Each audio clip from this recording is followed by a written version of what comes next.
Thank you very much. Right, thank you and welcome everyone to this meeting of the Governance and Audit Committee and to our new members. We are now being recorded and streamed. Okay, we'll start with agenda item 1, which is apologies for absence. Apologies for absence have been received from Rob Winter. Thank you.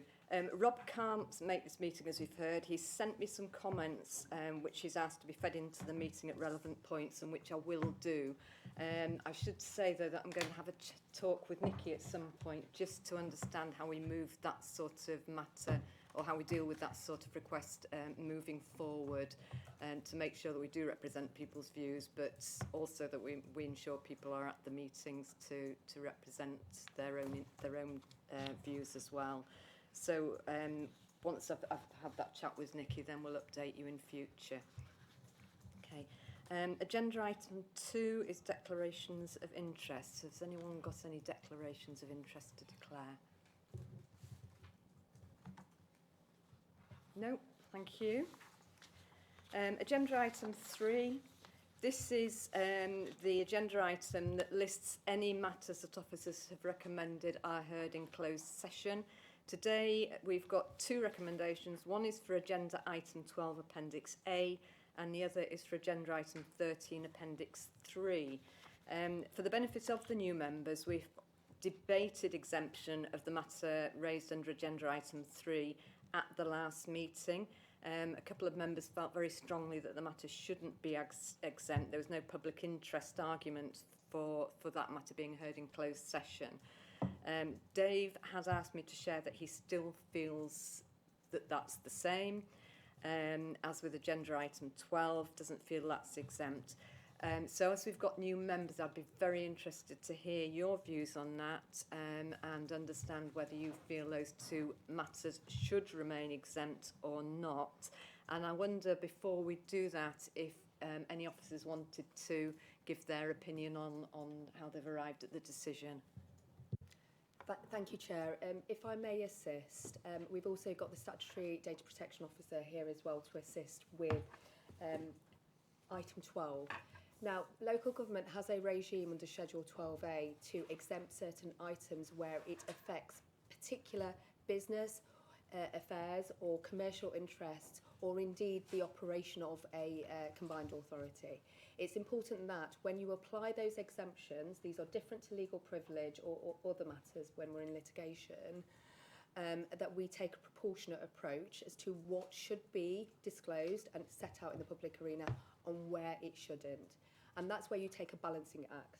Now, with regards to the Data Protection Act, I will hand over to Saima shortly just to set out why an assessment has been made as to what should be exempted and what should be put in the public domain. But with regards to risk management, I've given advice previously on this, that it's important that when you are assessing risk, those particular specified risks which have been split in 2 parts of the report, it would be highly prejudicial to us as an organisation if we disclose those risks to the public. It would provide an opportunity for those that see that risk to infiltrate or potentially get round those risks whilst they are being managed. So for those reasons, that an assessment has been taken for risk management that it ought to be exempt, and we put what we can in the public domain from the corporate register. So I'll just hand over to Saima so that she can just explain how an assessment has been taken in regards to data protection. Thank you, Nikki. So with regards to the appendix for item 12, in terms of sort of assessing the reason as to why it would be exempt, or why I recommend that it is exempt from public disclosure, is it does contain information about the organisation's information governance and security controls, which does touch on sort of weaknesses and evidence of assurances against those control measures. Public discussion of this would risk disclosing sensitive information at a granular level about the security arrangements and vulnerabilities which could be exploited for malicious activity, and sort of compromise the security and confidentiality of our information assets, as well as increasing risks to cybersecurity. With that said, under paragraph 3 of the Local Government Act, I would ask that this is exempt on the basis that disclosure would prejudice the combined authorities' business affairs. It's not intended to avoid scrutiny, but it is to protect that sensitive operational detail at that granular level while we work on improvement actions. The public report, which does touch on sort of transparency and compliance, as well as key performance indicators and improvement actions. And we think that on balance there is the public interest in that transparency, and that's been touched on in the report. But in terms of sort of maintaining the exemption, the public interest in maintaining the exemption outweighs the disclosure on those detailed findings, and that's for appendix 1 of item 12.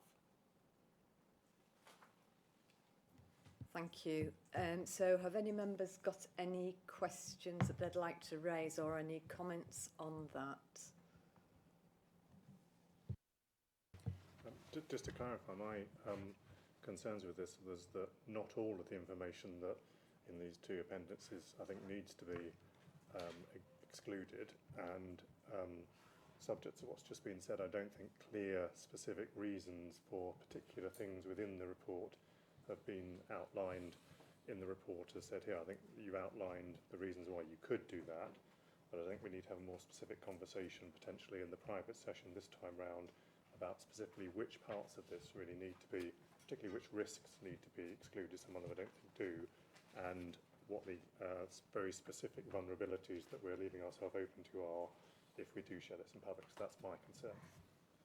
Do you want to come back on that? Yeah, I think I'd encourage you to apply the exemption today, and as the independent member has advised, that we go into a private session when we have a discussion at a more granular level to distinguish which particular parts of the appendices should be disclosable and whether the legal test should be applied to those, and we take a consensus view in a private session so it can be discussed in that manner, Chair. So I'd encourage members to accept the exemption for now so that we can go into a private session at the appropriate time to discuss that further. Thank you. Any Councillor Greenwood? Yes, I don't know whether I've got maybe a slightly older agenda pack.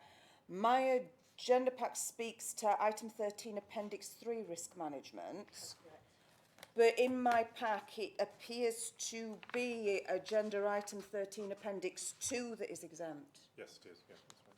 So, I think there's a typo on the. I think it's a typo on the top part.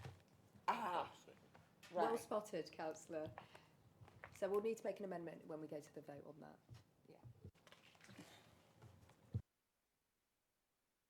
Okay, any other queries, questions, challenges? No?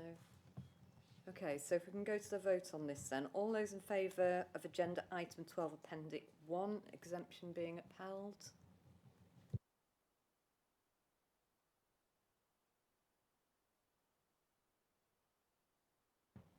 Thank you. All those against? And anyone abstaining? So that's passed then, that item will remain exempt. And then again, all those in favour of agenda item 13, appendix 2 being exempt. Thank you. All those against? And any abstentions? Thank you. So that one has passed as well. So that item will remain exempt, but we will take Nikki's advice and we will come back to that again in closed session next time, and we will work our way through some of those questions that have been posed today. Okay, so moving on to agenda item 4, that's the minutes of the meeting held on the 19th of February. I think there's only a couple, is it Dave and Councillor Jenkins, who were at that meeting. So are there any comments from either of you on those? Yeah, Dave. I think we actually had two sets of minutes here, the one from January and the one from February. Just on the, I guess, on both of them, just wanted to note that I don't think the vote that we've just had then was unanimous either, as I didn't vote for exclusion in those two cases either, so that just needs to be corrected.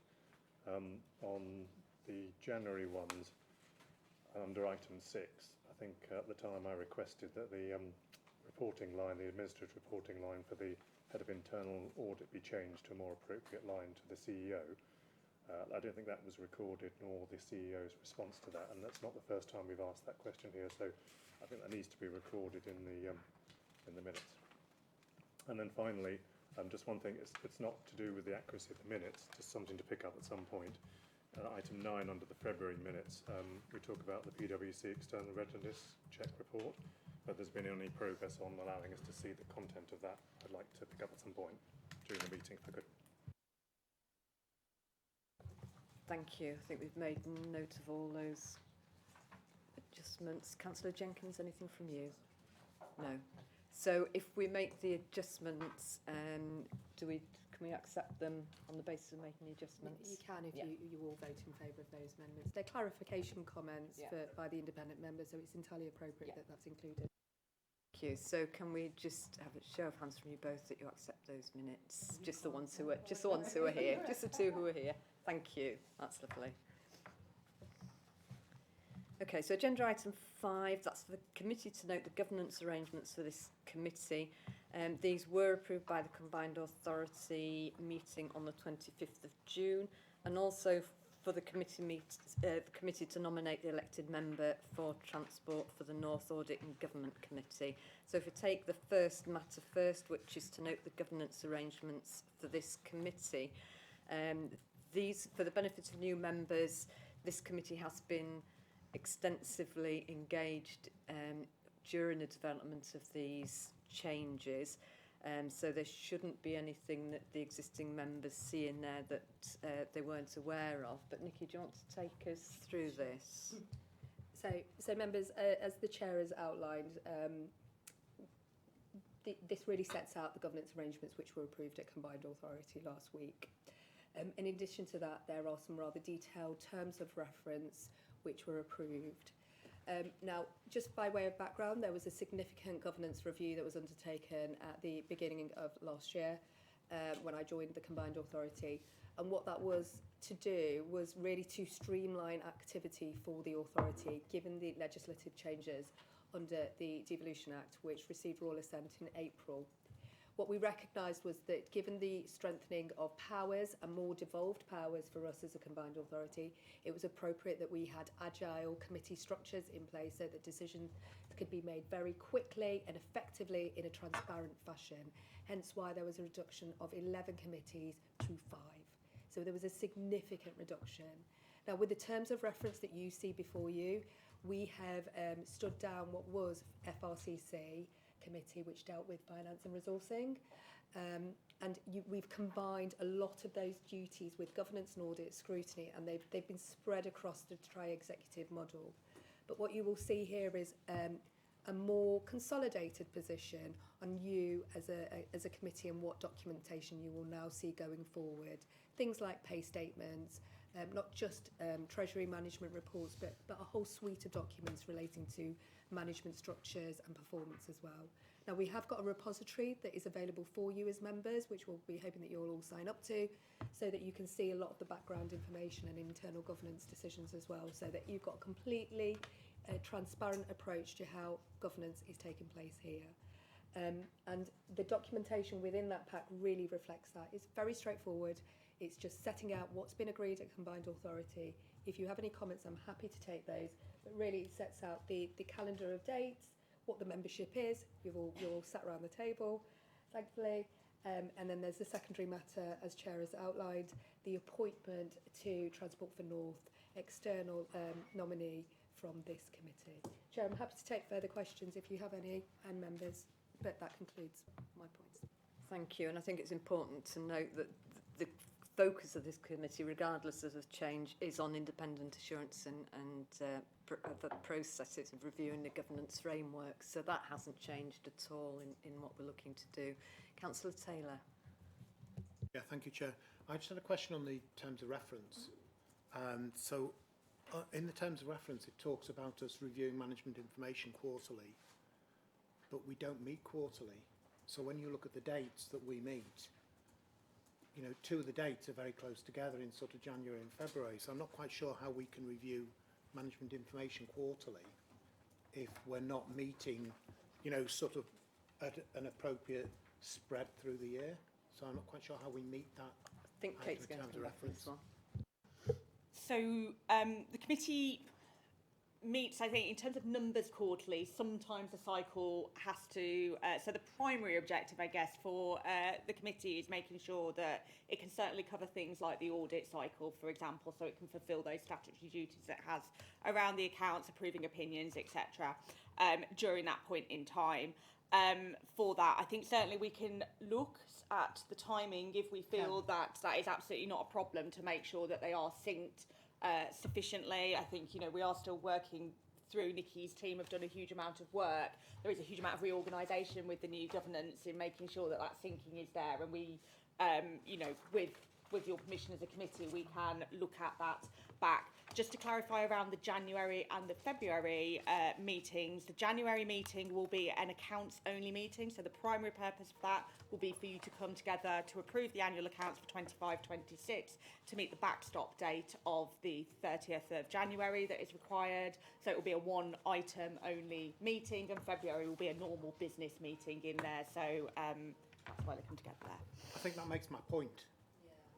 We're not meeting quarterly, so I wouldn't be happy signing off a terms of reference that says that we're going to review management information quarterly, because we're not able to do that the way the meetings are currently organised. So there's a discrepancy between what you drafted as terms of reference and what you're asking us as committee to do.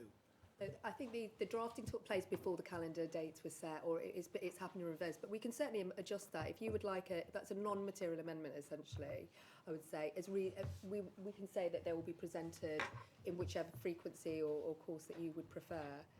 Whether those reports are useful to you on a quarterly basis or at each meeting is what I would propose as an amendment. So for me, Well, I'm new collectively as a to committee. this. Yes. But obviously I've got experience of corporate governance and audit. I'm not understanding at the moment what the ask is, because the ask per the terms of reference is that we review this information on a quarterly Well, it's basis. to consider. And I think that's valid for us to look at that on a quarterly basis. But then we set up meetings that don't enable us to do that. So is it important that we review that information on a quarterly basis?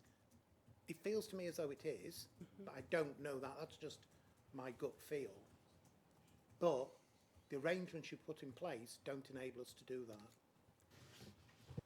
Right, well, what we can do is we can say at each meeting, because that will enable us to fulfil that requirement unless otherwise agreed. So these are terms of reference. Terms of reference can flex in a number of ways. They don't need to be exactly precise in regards to when you receive the information. The important thing is that you receive the information in a timely way in order for you to process and consider the documentation. It may be that for Q2 we don't have any management information for you to consider, and we have consolidated it for the next meeting. So this is something that we can discuss through the chair or yourselves as committees, or deposit it in the repository. We do have a cycle of business, don't we? We do. And I just wonder if it's worth having a look at that, because that was developed very much in mind with ensuring that this committee receives the right information at the right time. And I think that's probably the key document we should be focusing on in terms of when information will be available and the statutory deadlines we have to meet for things like the finance side of things. So is it worth bringing that back, and could we have a look at a good session on that next time? And then I think that'd be very helpful, Chair. Yes, and then we can correlate to. Based on the point that Councillor Taylor is making, I would propose, or not propose, I would advise that instead of saying to consider on a quarterly basis management information, just to consider management information, and then we can make sure that it's brought to the appropriate meeting in accordance with that cycle. And then you're fulfilling the requirements of that term under point 18. So maybe it's just me, but I'm uncomfortable at the moment, because you've drafted terms of reference clearly with an understanding of what you're asking this committee to do, and now we're turning it on its head almost. And I, you know, we're only meeting 3 times a year. If the 4th meeting is only to look at the sides of the accounts, and I fully understand that, I get that because I used to do that, I used to sign them off for Kirklees. There's an awful lot in those terms of reference, and we're only going to meet 3 times a year. I'm not sure how we provide really detailed reassurance and get that reassurance if we're not meeting very often, and either we're going to have very, very long sessions because there's that much information that we need to go through in those sessions. I mean, it feels uncomfortable to me, and I you know, I always used to push that I didn't have too many agenda items on a committee meeting, because you do get to the stage where you can't concentrate for 5 hours on detailed documents. And when I look at the terms of reference, there's a lot in there. It's a big ask of us as members. And you're saying, well, but we'll do all of that effectively in 3 meetings. And this is the first one.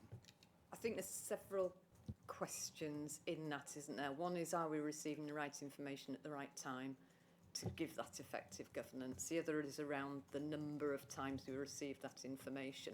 This has been raised before with this committee, you know, if we need an extra meeting or not. So I think that's something we could come back to as well, isn't it? And the length of the meeting, I quite agree. And we did make an attempt. We've looked at that recently because it did get to the stage where we had too much information. But the answer to that at that time, when we considered it, was to extend the meetings from 2 to 3 hours. So I think there's something around looking at all of those 3 elements again. And I think that's worth coming back to next time and having a further discussion on it. I'd just like to back John on that. Our governance and audit committees meet 7 times, which is a smaller department than yours.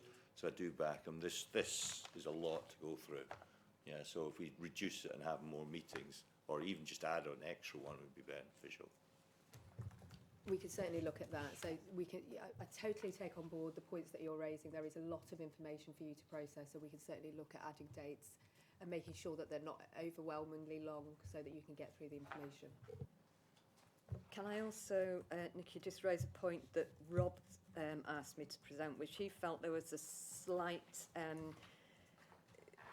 slight contradiction between the cover report, which states that GNA have no role in the review and approval of the framework, and then later in the actual terms of reference, which says that the role of the group is to ensure that the framework of assurance provides sufficient coverage. So I think he was, what is our role, I expect, is what he's trying to drive at there. Are we here to challenge and ensure the arrangements? Are. That's the whole point. Yeah.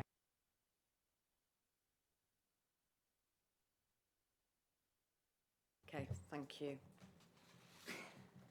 Okay, so that covers that point, and we will come back to that at the next meeting because I think it's a very valid point, and we'll explore that in more detail. So if there are no more comments on that, the second part of this agenda item is for the committee to nominate the elected member to transport for the North Audit and Governance Committee.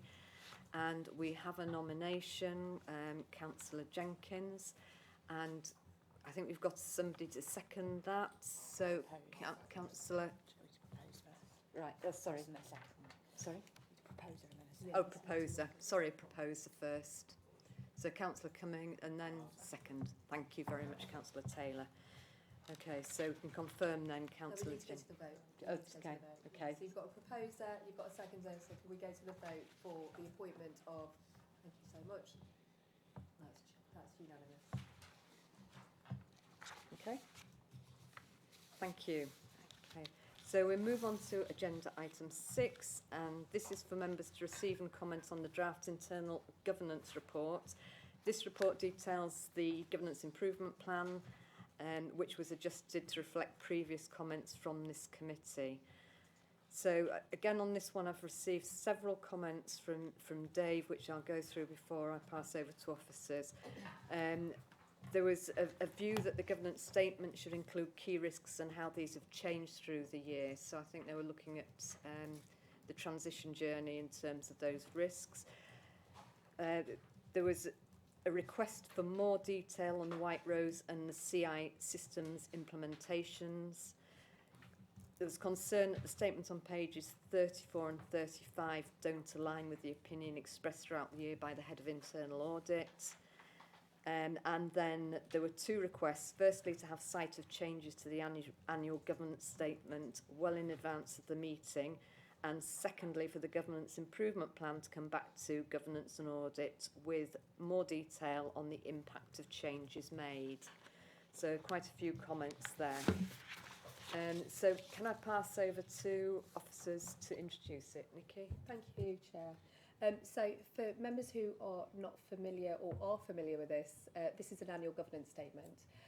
This is where we look back over the past financial year and review how the operating model for governance has functioned, taking into account a number of assurance sources across the organisation.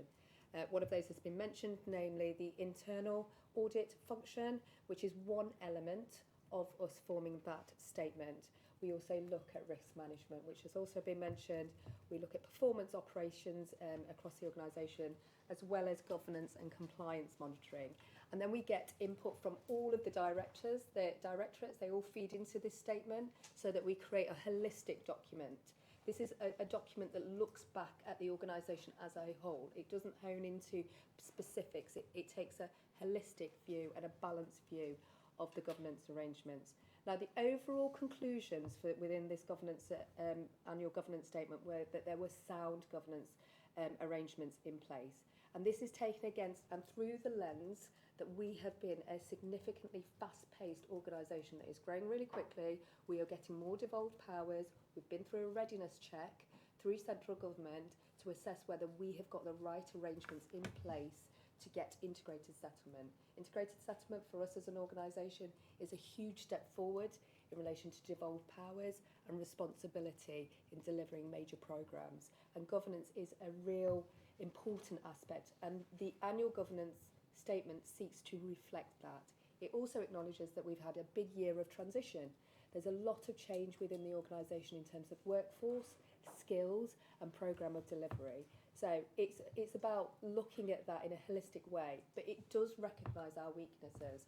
It recognises that there is a lot to do.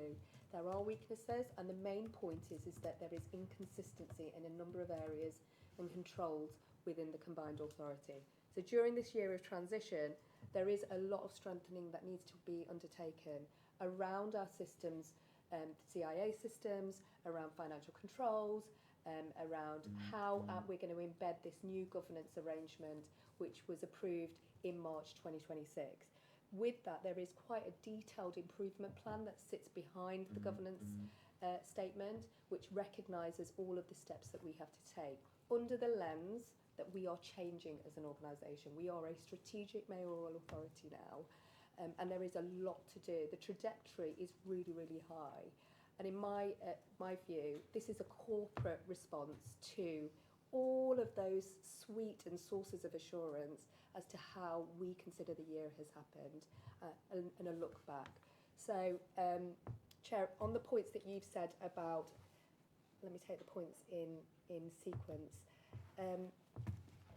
Risk management is mentioned within that report, but in terms of the governance improvement plan, because this is in draft form and it will stay in draft form until we submit the next round of accounts, we can certainly draw that in and a reflection to make sure that that's reflected in there. The second point about CIA systems and the effectiveness of it, we can certainly look and edit that out as well. Indeed, we did that in February when members of this committee saw the annual governance statement in February with the statement of accounts that Kate presented.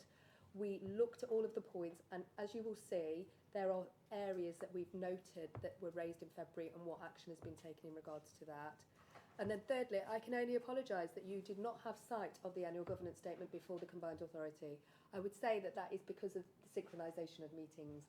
We went into pre-election period very, very early, given that Kirklees was the first council to go in, I think 2 weeks before the rest of the councils did, which meant that we observed that pre-election period earlier and we were unable to give you the draft document because we weren't sure which members would be around the table, hence why it went to the Combined Authority last week in draft form in order for us to receive comments from you. So we're very ready to take those comments on and adjust that statement, but it has been approved by the Combined Authority. I would make that point. Thank you, Chair. Thanks, Nikki. I think it's important to be clear that the purpose of this report is to provide assurance on effectiveness of the framework. It's not intended to provide detailed action plans or performance commentary, and that sort of thing will appear in different reports to this committee. I do, however, agree with the point about or the request to bring back the governance improvement plan back to this committee, and I think that before we'd been assured that we would see that, so that would be really useful to keep an eye on that. So has anybody else got any questions? David? Yes, just a couple of points on this, and just noting and thanking you for the changes that were made to this last time round. I remember at the time the feedback from your side was the comments are rather late in the process, that hopefully we can get the comments in early this time round. And so I'd encourage you to take another look at the drafting of the risk management paragraph on page 35 and compare it in particular to, in the next agenda item we've got, internal audit's view of risk management, in particular, I guess, page 55 and page 69, but also audit 38 that says limited assurance on risk management. I think it's much more a work in progress than is highlighted on page 35, so that probably needs a bit of addressing. Second point was, again, this year we've got a list of significant governance issues, page 37 onwards, many of which we've not seen anything in this committee about, and most of them I can't understand from the description in there what the significant governance issue is. I can understand there's an issue, but I don't really see any explanation of what the governance issue is, nor what the action coming out of it is in order to resolve that governance issue, which I would expect to see in an annual governance statement. So that would be more helpful for us to understand, or whoever's reading this to understand what the governance issue was and what's been done about it. So they're the two bits of feedback I'd like to give. Nikki, do you want to come back? Yeah, thank you to the independent member. We can certainly look at that, because that's just making sure that the narrative is clear to the reader. So we can certainly do that, and I think that's entirely appropriate, so I'm grateful for the comment. Can I also ask, Nikki, we had a discussion at a previous committee about having a version of this that was jargon-free, a sort of plain English version for public consumption. I don't know if anything's been done on that yet. I can certainly look at that for you, Chair. Okay, Councillor Taylor. Yeah, just back up what David said on the governance issues. When I've seen the equivalent of this at the Kirklees Council, where you've got an issue, it would also show you what the proposals are to address that issue, and at the time scale, and who was the accountable officer that was owning that issue. And I think that would be helpful, because what we've got here is paragraphs, statements about an issue, but it's not really clear, you know, what timescale are we expecting this issue to be resolved within, and what are we doing to actually resolve it, and actually who is accountable for trying to address that issue. So I think, as it stands, it's lacking in information that ought really to be in there. Kate? I think we can certainly take all of that on board. What I would just say is Nikki's been with us less than a year actually with this authority, so I think, you know, giving Nikki the time and space actually to look at that, and I know, you know, certainly I know Nikki's picked up a number of things, and I think particularly around this statement, that is something that we do want to look at how we evolve it over the next. I think it's important to note the improvements that are already in this year's statement versus last year's statement in there, so the trajectory that we're on. But I think, yeah, we're certainly happy to take these comments on board and go back as we look around for continuous improvement. Just to come back, I hear that, I understand that, but at the end of the day, this is a public document, and the public document needs to be good enough. And as it stands, I don't think it's good enough, and I don't mean that as a personal criticism. It is our job to say, yes, we're happy with it, or no, we're not happy with it. That I'm not happy with at the moment, because I don't think it does the job it ought to be doing. And really, we need to get better at that. Thank you, Councillor Taylor, and I totally agree with you. This is an evolving document. So what I would say is I have prepared the governance improvement plan for this year. And if you look at that, it sets out specifically what the issue is, what needs to happen, who the owner is, what the timescale is, and what the outcome is as well. So if you look at page 45, I have already set that out going forward in terms of the governance improvement plan. What you're doing is you're looking back at what the governance issues were, and I can certainly, these predate a lot of, I'm sorry to say, officers that are sat around the table, because not only am I a new statutory officer, as is Kate, we will ensure that that information is provided, because that's a position of fact at the end of the day, and we can certainly incorporate that into the statement. But going forward, I'd invite you to look at page 45, because that is the trajectory that we're on in terms of making it clear what the issues are, who the owner is, the timescales, and what the outcome should be. Councillor Cummings. Just a general point. It might be because we're quite new to this, or not been. A lot of these documentations has acronyms and spread throughout. Some have the actual full wording, then the acronym, then sometimes they don't. So would it be easier if you drop the acronyms just for the first couple of meetings, or put the full word in so we know what you're talking about? And the second point, a lot of these headlines, mass transit program reset, because we've not been here before. I have no idea what that is, So if you put a bit of background in it or something for people picking this massive document up for the first time a week and a half ago, it's a lot to take in, So more details on previous issues would be nice. I mean, I think that goes back to the point that Councillor Taylor was saying, an explanation of what the issue was at a more granular level, so that you're aware of this. So we'll absolutely address those points. Thank you, Councillor. And in terms of acronyms, I think we might need a glossary. So I think that's the best way to deal with that. Councillor Masoni. Thank you. I think what I would also add to that in terms of explaining the issue is what's the risk exposure? So what would be the impact if that kind of goes out of control, or if there's an event which causes the risk to materialize, to know how much pressure or how much escalation needs to be put for that to be resolved. I totally agree. You'll be meeting the risk manager later today, and then if there are any points that you want to pick up on in terms of how the management of risk is and the explanation within this, we can certainly develop that. Yeah, I think that goes back to my point that this isn't an update, a performance update. Those reports, the subsequent reports you see, should pick up on all of those matters and address them in terms of Bron's work in audit and the risk management report. We should see all of these matters linking through in all the subsequent reports, but that's not the purpose of this report. This purpose is to give a sort of broad assurance of how things have been working through the year. Can I just... Yeah. Sorry, before Councillor... No. Mine's a wrap-up point. You go. Yeah, so on page 38 about White Rose, it's a bit vague, and I would like it to be brought to the next meeting, really, as to some where it says due to commence in 2026, or when, and what is going to happen. It's just all a bit. We need more background, as other people have said. Kate?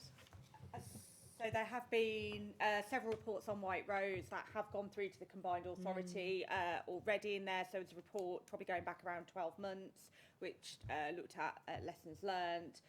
There have been later reports, and the last report went in March, actually, I believe, to the Combined Authority, which was around the finalisation of that position and set out the next steps. So the team are currently working on the final business case at the moment.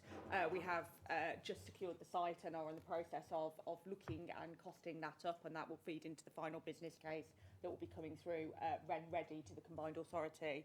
I believe it probably will be the Combined Authority that looks at that, so we could certainly circulate those reports which have gone through. But from a transparency point of view, the information has been in public domain. Thanks, Kate. Any other questions? Yes, Councillor Hughes. Yes, a general point.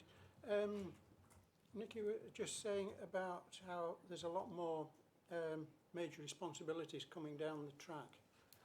And I'm just wondering about, is the staffing already been looked at it or in place for this? Because there's a general perception with the problems with the mass transit and White Rose, which are major items, with problems that if we're getting a lot more responsibilities coming down, are we prepared for it? Good question. Which officer wants to take that?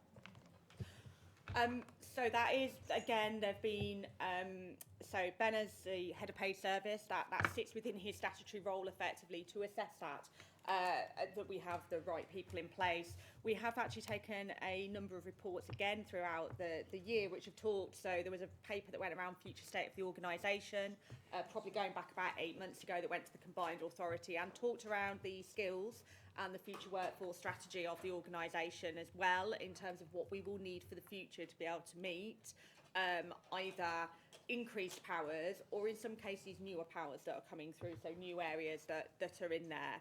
In terms of how we do that, we run a integrated business planning process every year where effectively we go out to the directorates, we ask them to say what they need to achieve over the next kind of 12 months, but certainly to also to look younger within that, what they are going to do, and then what they need to be able to do that, which looks at both money and humans, and obviously humans also drive money in terms of there. So that is integrated into part of our process overall, in terms of an integrated process that looks at workforce planning, also money planning, and also activity planning. So it is constantly on our radar in terms of ensuring that we have got the right skills and resources, capacity and capability within this organisation. Thank you, Kate. Any other yes, Councillor Greenwood. Yeah, just 2 comments. I am somewhat concerned that the AGS doesn't sufficiently reflect the opinion of the Internal audit. Yes. I am also, another comment that I want to make is, surely the AGS is the interface between the public and the authority in terms of governance, and that when there is a comment made such as a version for public consumption, surely this should be the version for public consumption. I understand officers are not responsible for legacy or anything like that, but I am just concerned that if I were to give this AGS to one of my residents in one of my wards, they would not be able to navigate it, and they would not be able to understand how the authority thought its own governance was currently being conducted.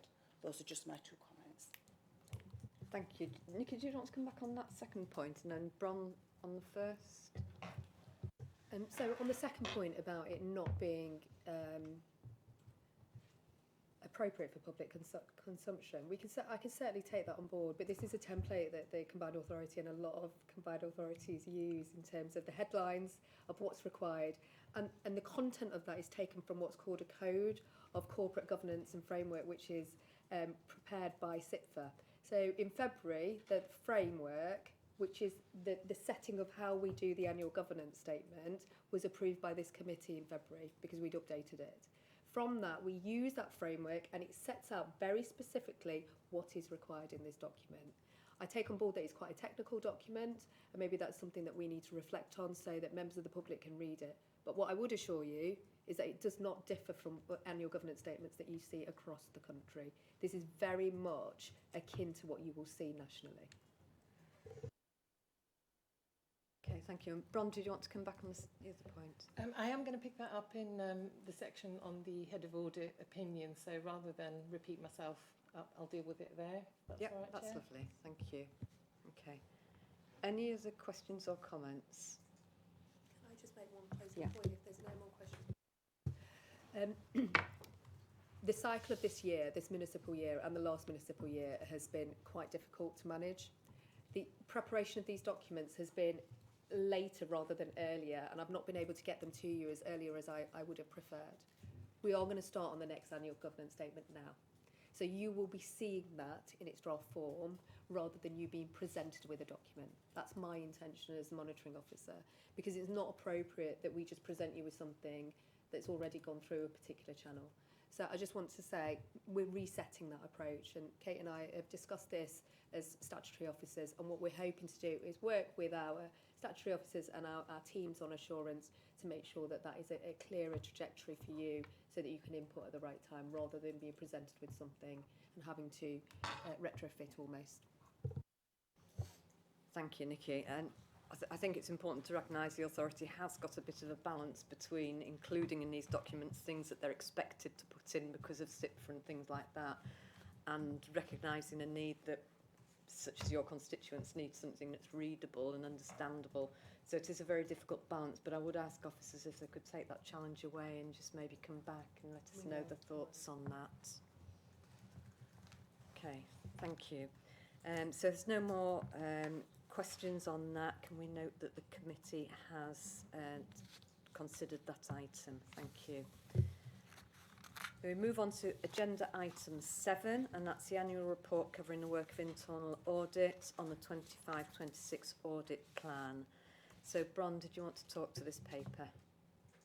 Thank you, Chair. So, just picking up on, I'll start with that earlier point, just so that I don't forget and neglect to cover it.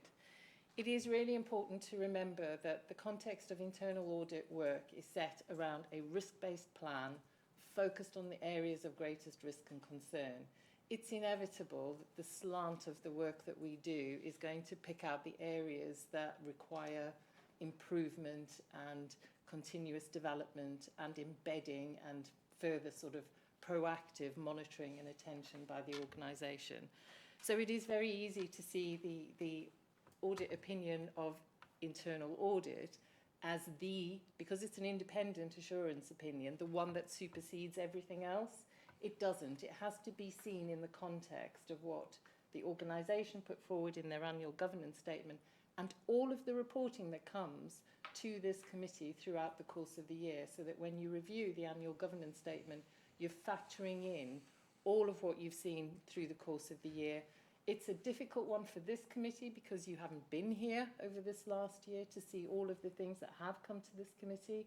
And I think what Nikki's committing to in terms of going forward and bringing a governance statement to you in draft at much earlier points is something we would all welcome around this table. I certainly feel that there's a lot of pressure here on the internal audit opinion to sort of be that kind of overriding factor that determines everything else.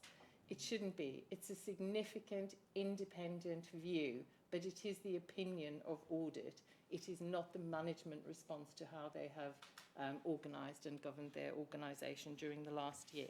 That does not mean I want you to take my opinion any less seriously, because I spend a whole year of working with my team to get this independent assurance in place so that it is based on evidence. It's based on conversations with the organisation where we agree those areas that require development and improvement, and we then monitor and follow that up throughout the course of the year, which you will see in the recommendation follow-up report. So it is just about making sure that the context of this opinion sits in a broader picture. In terms of the opinion this year, it's the same as it was last year. Disappointing all round, I think. I certainly was hoping that we would have embedded arrangements more clearly, more effectively over the course of the year. And I will absolutely own up to the fact that I might have been slightly over-optimistic in thinking that we could do all of that in a year, along with all of the additional growth and development and new responsibilities of the organisation. However, as the head of audit, I do believe those things that we are raising and the fact that it is a risk-based plan focused on areas that matter means that these things should be taken seriously. And the improvements that we are asking the business to make are to make the business better. So I think it is important that they remain a focus, as they have over the course of this last year very much developed through our corporate boards to be. So I am confident, it's going to sound like optimism bias again, but I am confident that there will be better progress by the end of this year, and sincerely hoping that we can move away from a less than adequate opinion again. So if I can draw the committee's attention to in the opinion report, that additional safeguards have been developed to protect the independence of internal audit in response to some previous issues that have been raised in this committee, and to confirm that while functionally it is absolutely clear that audit reports to this committee, administratively we report to the Director of Finance and Commercial Services, but in recognising some of the concerns that the committee previously expressed, we have developed an additional protocol that affords me the opportunity to raise any independence issues immediately with the chair of this committee, which the chair will then look to consider more carefully and decide whether to bring it to the full committee for the committee to take action on as they see fit. So we are listening to what the committee are saying to us in terms of what they would like to see. I do have a very direct not reporting line, but a very direct communication line with the CEO of the organisation, Ben Still, and he has very clearly been pushing within his corporate boards and his officer boards to make sure that what audit is raising is getting the action and the attention that it deserves. So other than that, I'm going to take the papers as read. Really happy to take questions and comments in addition to those that have already been raised. So, Chair, happy to take comments, questions. Thanks, Bron. So just one from me and then Dave. We've talked at this committee before about management accountability, and in section 15 there are a lot of areas for improvement there. So I suppose the question is how are managers being held to account for those now, and has that differed since the committee last put the challenge there? So thank you, Chair. That's an excellent point. And again, I just make to set the context there. Those areas, those themes that were developed came out of the recommendations made, which by nature of the recommendations are around areas for continuous improvement. They don't do the balancing bit of reflecting the positives that we found, which is something we are going to work on in terms of how we report going forward. That said, part of the work we did last year, looking at compliance across the directorates, we concluded that piece of work by doing an overarching report, looking at those areas where we actually felt there was an organisational response required. It picked up quite a lot of the themes out of that section 15, and those are currently being discussed with the directors, where we are looking for a director to take ownership of each of those recommendations that we've made, and that is very close to resolution, I'm led to understand, but that does pick up a lot of the stuff that we think we need the senior leadership team to be taking those forward in a very meaningful way. Thank you. So we'll see the results of that fed back through this committee, and where appropriate we can talk to the relevant directors. Yeah. Absolutely, and they will actually form part of the recommendation follow-up, so you will get those regular updates as well as having a director here to speak to any that you particularly want to deep dive on. Thanks, Bron. So I think we had Dave. Thank you. Yeah, just very specifically on page 56, I think, and this is probably a question for Kate in the absence of the CEO. It said here that a concerted effort is needed to improve the control framework with enhanced check and challenge from the second line defence. I want to ask whether we can get a commitment on behalf of the CEO for that sustained effort and concerted effort to be delivered, and in what form that's going to take to improve that issue, please. So we are currently doing a piece of work at the moment, which Bron and Nikki have been leading, which is looking at precisely this, looking at the control framework, looking at first, second and third line of defence, and where we would strengthen that.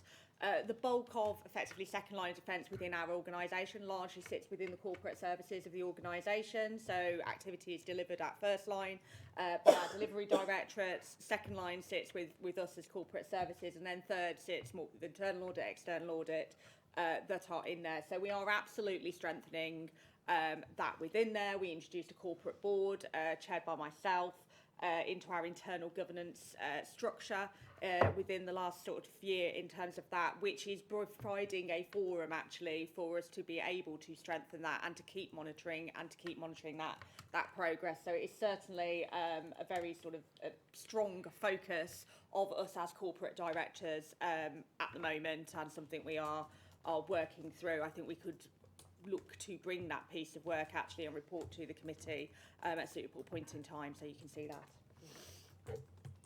Thanks, Kate. Has anybody else got any questions? Yes, Councillor. It seems from the fact that there are so many limited opinions where it says there's an adequate framework of controls, but they are not being consistently applied. It's maybe a cultural issue around people not following the control framework. So while you said, yeah, you're looking at those frameworks and if they're appropriate, which it seems they are mostly, what are you doing to make sure that people are trained up and take on as part of their job responsibilities risk management as a core component so that they do follow those frameworks? Councillor, is that Bron or Kate? I can give you a view from Audit in terms of what the business are doing.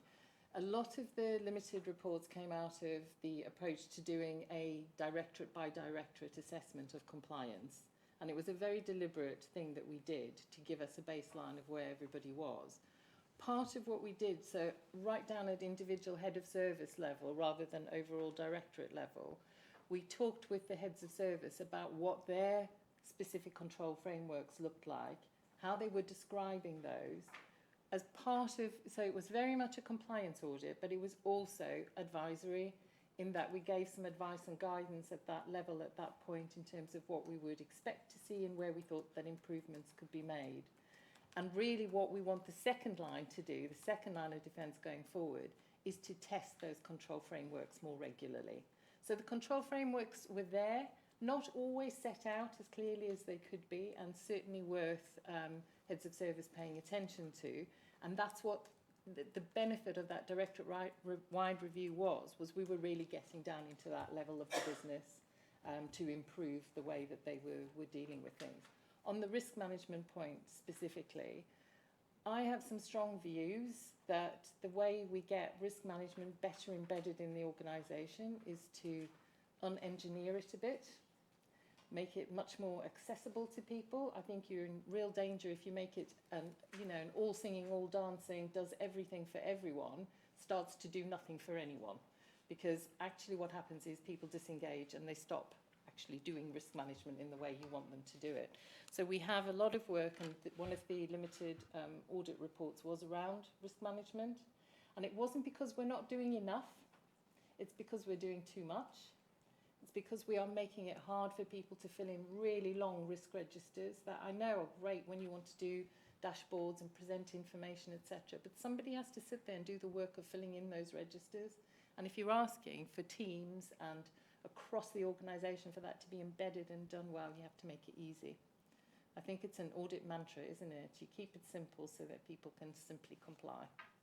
So there is a lot going on in that space, and we are working really closely with the risk team through that integrated assurance approach to try and make sure that we're thinking about what the business can actually do, not just what it would be, wonderful if we could do. If we could gold plate everything, that would be great. But I think you have to be realistic, and it has to be doable in the business.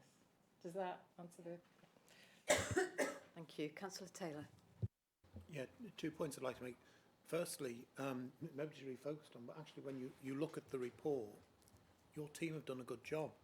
And I think sometimes we do need to acknowledge those things, don't we? Because you look at the amount of work that you've got through, you've got through more of the plan than you have done in previous years.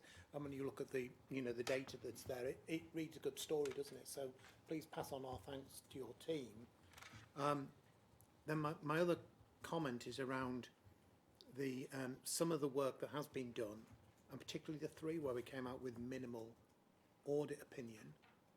I would expect to see at this committee a bit more detail about each of those, because if we've got minimal assurance, and our role here is to look at the assurance of the organisation, I'm not assured that financial controls is being well managed. But I don't know at the moment what's being done about that, because it doesn't tell me. It doesn't say anywhere what were the problems, what actions have been agreed for those problems, who's owning them, when are we expecting to see an outcome. And that's what I would expect to see at this committee for those where you're calling them red. I mean, obviously you can't do it for everything, but for those that you're calling red, I'd expect to see that detail. And I can't see that from this report. Can I just ask, I think Dave just wants to come If I in. just and pick then up on that one specifically, so let's take one example, the audit number 12, debt recovery on page 78, which is red minimal assurance. We've got a basic summary there, which is all we get at this this committee. Having looked at the underlying report in our SharePoint repository and looked at the details of that, I think there are questions for, I think it's Kate's area to answer on this one, specifically how we got into the position we're in, which is not great by the looks of it. And there is over £2 million in outstanding debt that's over 90 days due. My question is, what's happening with the 4 recommendations in relation to that, 3 of which seem to be overdue, and how much of that debt is going to have to be written off, do we think, at this point?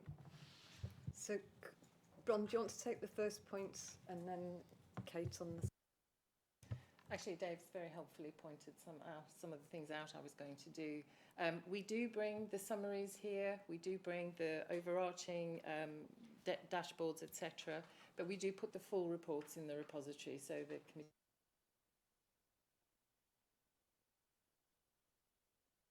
this committee is absolutely entitled to ask people to come and talk to specific reports, should they wish to do that. And I think there is real benefit in doing that, because you've got the audit view in the repository, in the full report, you've got the audit view in this. What you want to hear is the management response set out from the point of view of whoever's responsible for that area.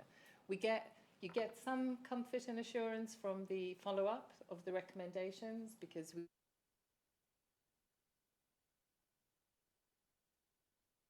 efficient and okay, but it doesn't beat sort of, you know, hearing it from the horse's mouth, does it, when you actually get people into the committee to answer to those reports. I think it would be a very sensible proposition, and I would advocate that any minimal reports come as a report in its own right to this committee for discussion.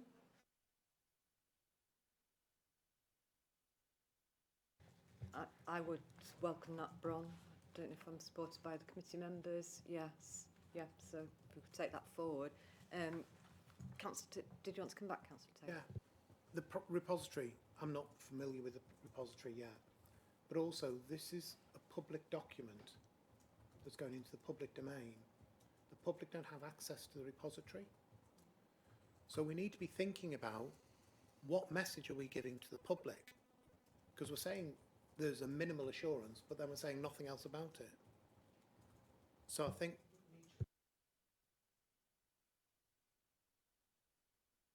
in the public document to enable the public to actually understand it, and hiding the information, and I don't think that's the wrong word, having the information in the repository, it might be helpful for us if we know where to find it. Clearly, David, you've got experience, you know where to find these things. Hopefully I'll get there. But the public don't. And these are public documents, and we're accountable to the public. So I would like to see, when we have this kind of response, that there is the information in the report so that the public can see that as well. Currently they can't. So I would say, as a head of audit, that makes my job really difficult if we publish full reports, mostly because we are the internal audit function of the audit organisation. We are here to help the organisation be better. If we end up in constant conflict around what's in a report because it's going into the public domain and what's not in a report, I think that creates actually more tension for audit to raise the issues it needs to raise. Sometimes what we're raising is stuff that actually, and I'm thinking about some of the things like cyber risks, for example. We don't want that out in the public domain in a similar way to the way we don't want the risks in the public domain. Audit is about helping the business to do better. The job of the committee here is to challenge both us and management to make sure that we are all doing that in the right way. We can certainly look at putting more information into the summary reports, but using our judgment as to how much more we put in, as opposed to putting everything, because I like my team, we don't write long reports, we write relatively short reports, but I like them to be quite on the nose. I really do encourage them to be really clear with the business on what we would expect them to do to improve things. And what I don't want to do is to just become, you know, become an endless round of what those reports actually say, or even doing a summarised report, which I know a lot of audit functions do. I don't like that at all. I prefer the committee to see them in full, and for the committee to come and exercise its judgment here on whether we are doing the right things in terms of what we're auditing and we're getting the right responses from management. But that is a discussion, I think, for the committee to consider. Thank you. I think Councillor Taylor wants to come back on that. I disagree with you. At the end of the day, we're responsible and accountable to the public, and the public has every right to know. And if we're publishing a report that says there is minimal assurance around financial controls, I expect us to be able to provide more information to the public about that and what actions we're taking.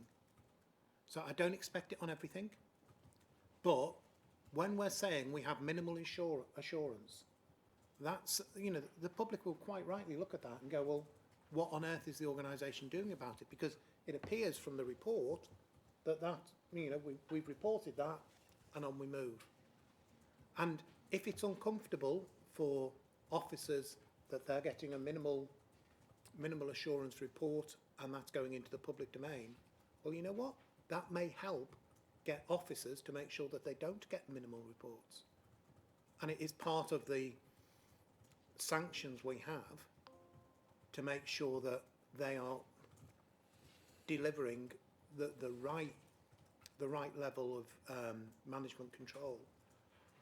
You know, if we hide it away from the public, actually we're making it easier for officers, and that's not what our job is. Our job is to hold them accountable, and if they're not delivering, we need to say they're not delivering. And I do think that's why they should be discussed at the committee with the relevant director or officer from I the think the business. challenge with that is that we would probably only see one or two officers each time, whereas there may well be more than that minimal in the reports. Don't know. I think Kate wants to come back. Just to be clear, the actions are public, so the actions are included in the audit follow-up report. So the action and the finding with the responsible officer and the due date, it's a report that's later on here. What Bron, by not publishing the full report, there may be detail, and that detail may be commercially sensitive. For example, it may talk in the debt about specific commercial aspects that we do not and cannot, from a legal perspective, put into public domain. So I guess the action and, you know, kind of nothing is hidden in that sense. You can see in that report all of the things that we have to do and where we are with them in terms of that. What is I guess, kept within private is where those may be specific details that I say cannot be either legally, they're sensitive, or commercial, particularly if it's talking around specific detail. That raises the point, though, and I think it's a valid one. If there is nothing of that nature in the report, is there any reason why we can't share the report? I don't think there is. Taylor? So for minimal reports, I'm really happy to apply that judgment and just make sure that we either redact or don't publish those full reports where there is too much information of that nature. Yeah. Councillor Taylor? So it will always be a judgment call, and you ought to be making that judgment call. I'm not sure I know, am I supposed to be looking somewhere else in this report for that information? There is a further report later on the agenda, which always comes to this committee from Bron, which is the internal action follow-up report in there, which has all of the actions. So today is item 9 on the agenda, and that comes every single meeting that you have of this one, where Bron reports effectively. If an action has been done, it goes, and it moves off on there, but anything that is still open is still being worked on is within that report.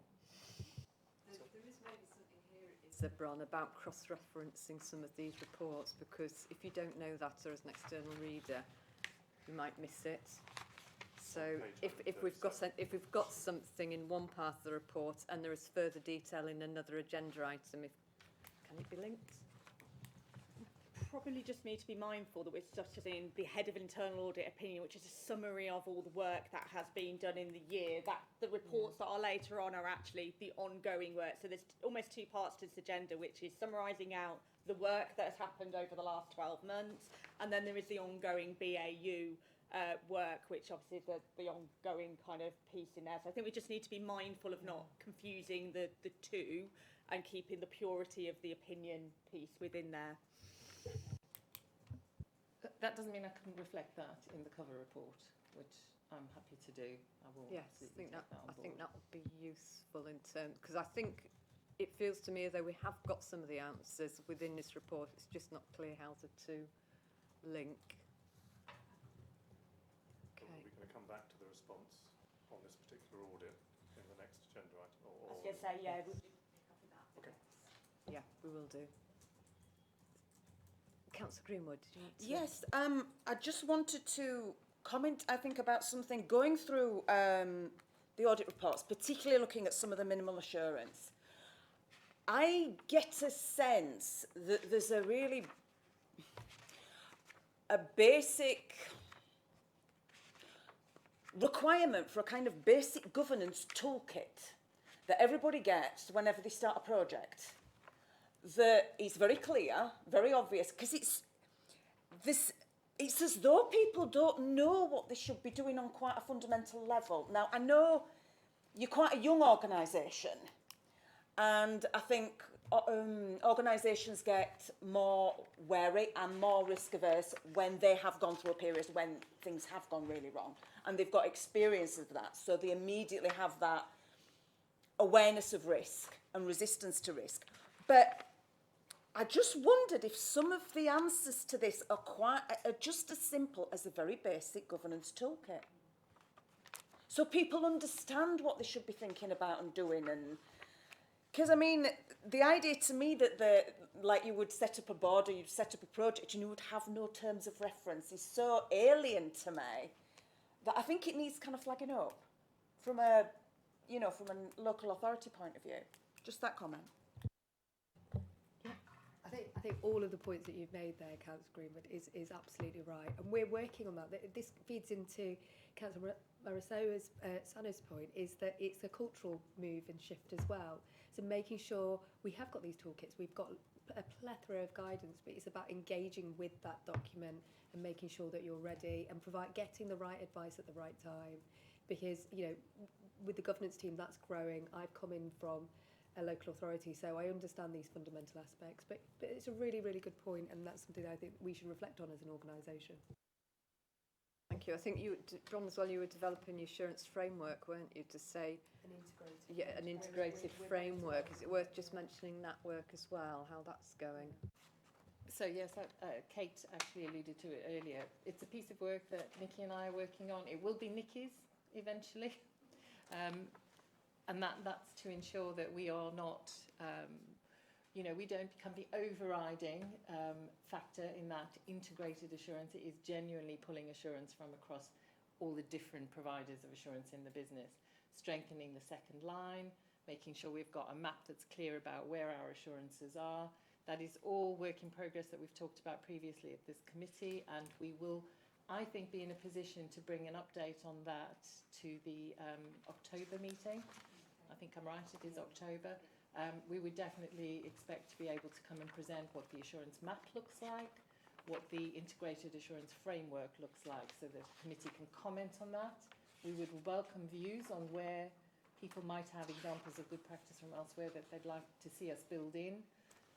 It's much better if you can get in at the ground floor and look at those assurances. What does this committee actually want from an integrated assurance framework? Hopefully we'll bring you something that will tick all the boxes, but if we don't, we are open to that being developed. So if we take an action to bring that, put it on the forward plan and bring it to the October meeting. Yeah, if you can, please, Bron, because I think that's... I'm kind of volunteering Nikki to do that. I No, apologise. we've been asked quite a few questions today about who does what and how you get visibility, and I think that piece of work will start to give us, as a committee, that sense of where accountability lies for various governance functions, and then we can pull on that, can't we, to get the right information and people into the committee. Just a quick question. On the summary of internal audit works and linking to the summary of the reports, they're not in the same sequence. And it makes it like a hard. Is there any chance you can just have a reference number on the summary to the details so we can go straight to that one? I know it's an easy question. Yes, the reason it's like that is we stick to the numbering that is in our original plan, and that's to make sure that we keep audit honest, that we don't drop things off the plan because they get too difficult to do, or we want to reduce the size of the plan because we don't think we're going to deliver our KPIs, etc. We stick to the original numbering of the plan. However, your point is absolutely right. We can just reference it for the point of view of this document. I take that on board, absolutely. Thank you. Councillor Jenkins. Yes, so this is a bit a positive thing. On page 70, the forward look. So apprentices and workforce planning. So we heard earlier that it's quite hard to get people to become auditors. So hopefully somebody's going to be taken on as an audit apprentice. But I think there is the government brought out a scheme whereby you can get £3,000 towards each employee to encourage apprenticeships. I think that's only come out in the last few days. So I wondered if we could look at that and see if we could get a report on getting as many apprentices as possible into this authority. Kate? We do, and we actively do. We do have to be a little bit mindful of, so we're not allowed to use the apprentice levy anymore for level 7 qualifications for anyone over 22. That was brought in last year. That actually affects a lot of our professional qualifications in there, so some of the top level of IA, certainly our accountancy qualifications, solicitor qualifications, etc. So that has been an issue for the industry. In terms of that, but as an organisation, yes, we are looking at that. That sits within our people and transformation team who look at that programme for us. So we're looking at apprenticeship, school leavers at the moment, how we kind of look to bring people in through that. So yes, that'll probably come through in some of the monitoring information, I guess, forward. Thank you. Any other questions on that paper? No? Okay, so if we can note that the committee's considered that paper and move on to agenda item 9. So this is a forward look now for audit. So this is a plan, it's a 26-27 plan. And this plan can be amended if the committee wishes to see anything else included. So, Bron, do you want to introduce the paper? Thank you, Chair. I remember my microphone. So, as you said, Chair, this is the 26-27 audit plan. We are trying to bring the audit plan a little bit more in line with the normal financial year. We usually run audits past the end of the financial year because, of course, it feeds into the annual governance statement, the accounts, etc. The accounts are not normally finished at the point at which the financial year ends. That then becomes a production issue. So this last year, we ran the audit work to the end of May. It does create some difficulties though in terms of timing. So I have announced to the team that we will be doing an 11-month plan this year, and we will be bringing forward the completion of audit work to the end of April. I also followed it up with a KPI of 90% delivery at that point. So there were some intakes of breath and people looking at cancelling their annual leave sort of urgently. That said, it is a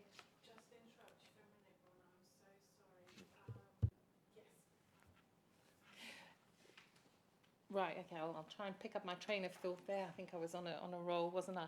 So bringing the plan forward to complete at the end of April, I think allows us just to bring things to a conclusion more rapidly. It sits better with the annual governance statement in terms of having the opinion be more as a kind of a projected into the annual governance statement earlier in the process.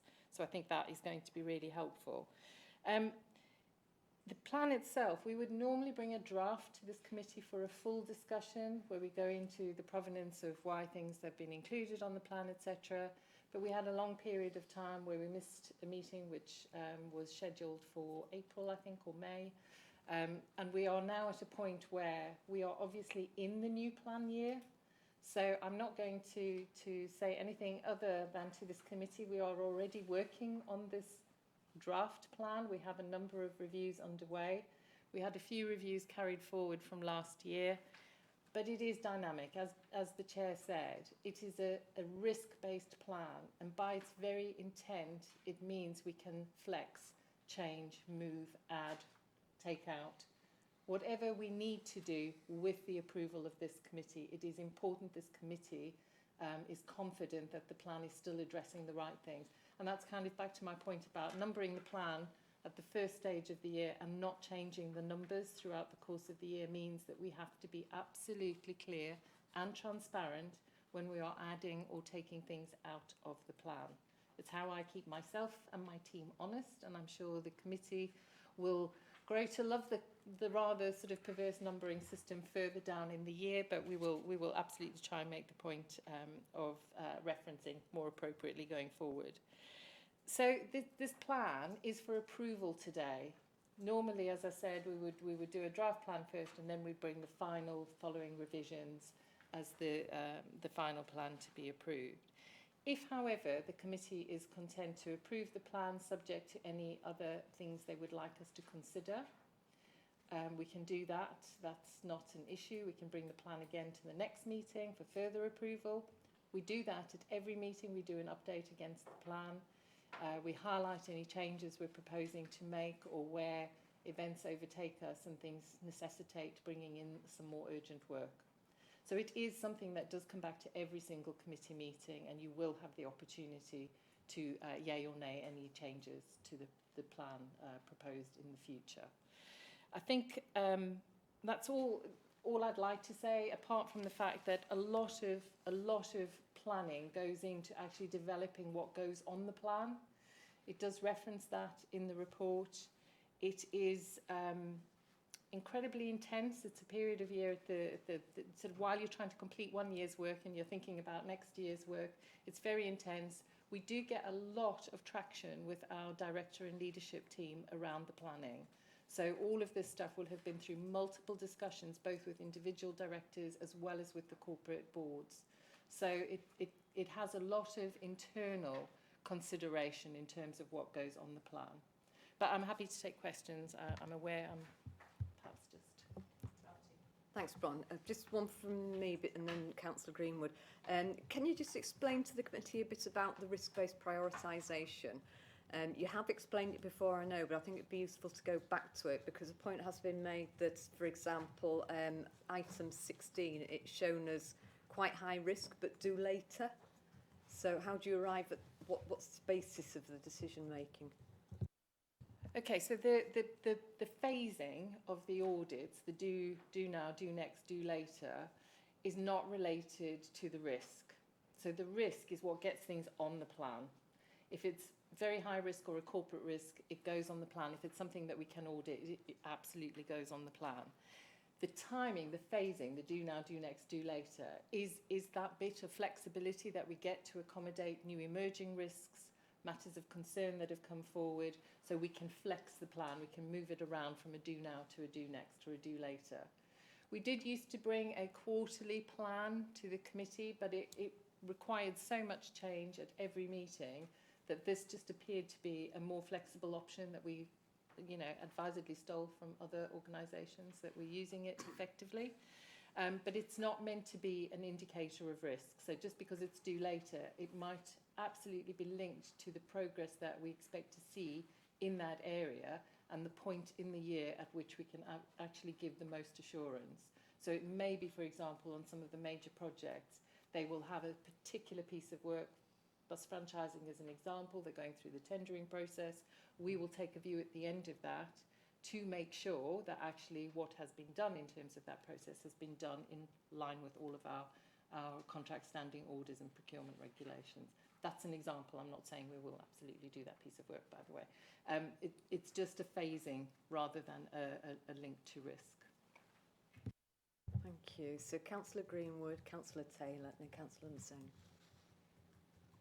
Yeah, just a really quick one. What is the new PIM system? Do you know, and I've absolutely heard the message about no more acronyms. I think we are going to go away and just and relook at everything and just spell it all out. It is our project information management system, so all our projects get logged onto this PIMS system. It is under development at the moment for a refresh. It absolutely should be our one version of the truth in terms of all of the projects that we are running in the combined authority. Do I need to say more, or is that that's fine? Thank you, Councillor Taylor. Yeah, a couple of comments. Number 2 on the plan says due diligence. I know what due diligence means, but I'm not sure what it means in the context of this. And it says risks identified through investigation work. What was that? I've got another question.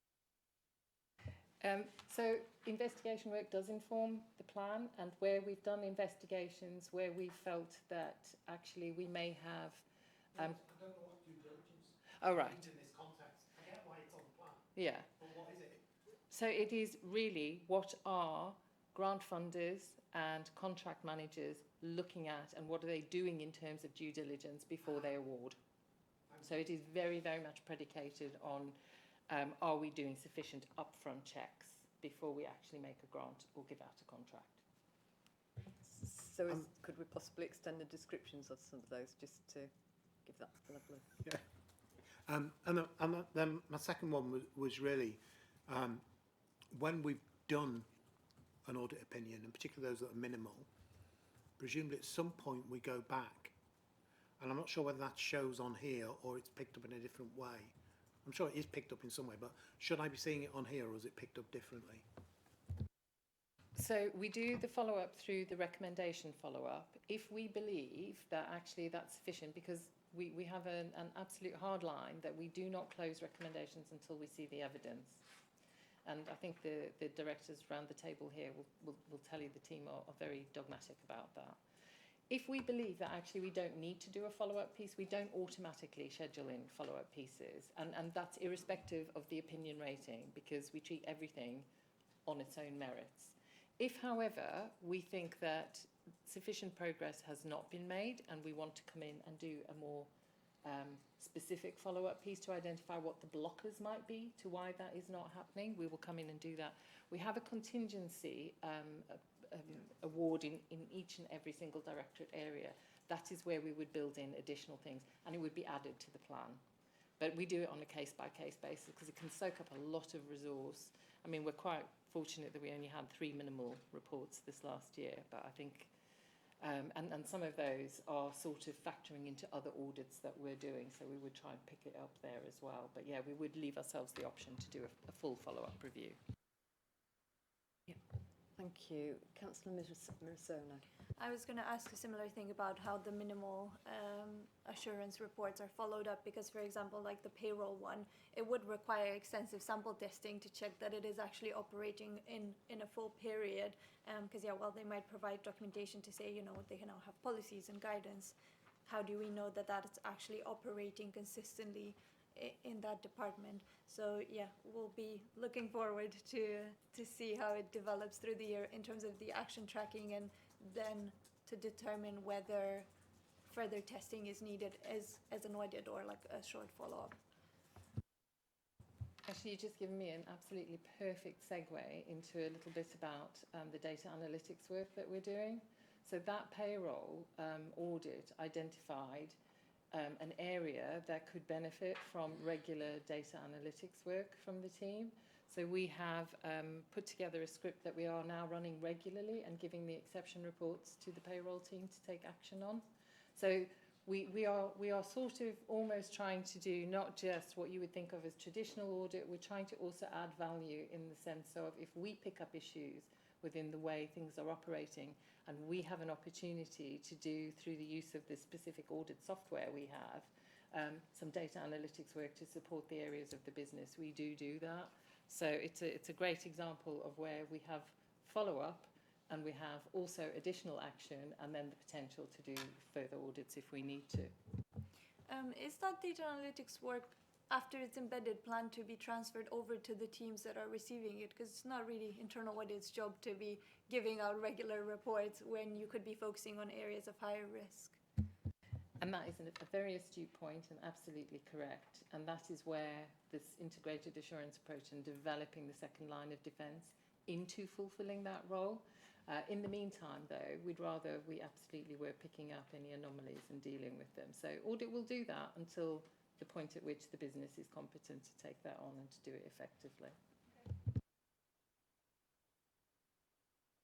Thank you. Any other questions on that paper? No, so I think we need to approve the plan. So, show of hands for all those in favour, please. Yeah. Any objections and any abstentions? No. Okay, thank you. So that's plans approved. Agenda item 9 is now where the committee can see the progress with audit recommendations. So there's quite a lot of detail in here, quite an extensive plan. Bronda, do you want to say anything about it before we take questions? I imagine you're all a bit sick of hearing my voice by now, but so I'll try and keep this very, very brief.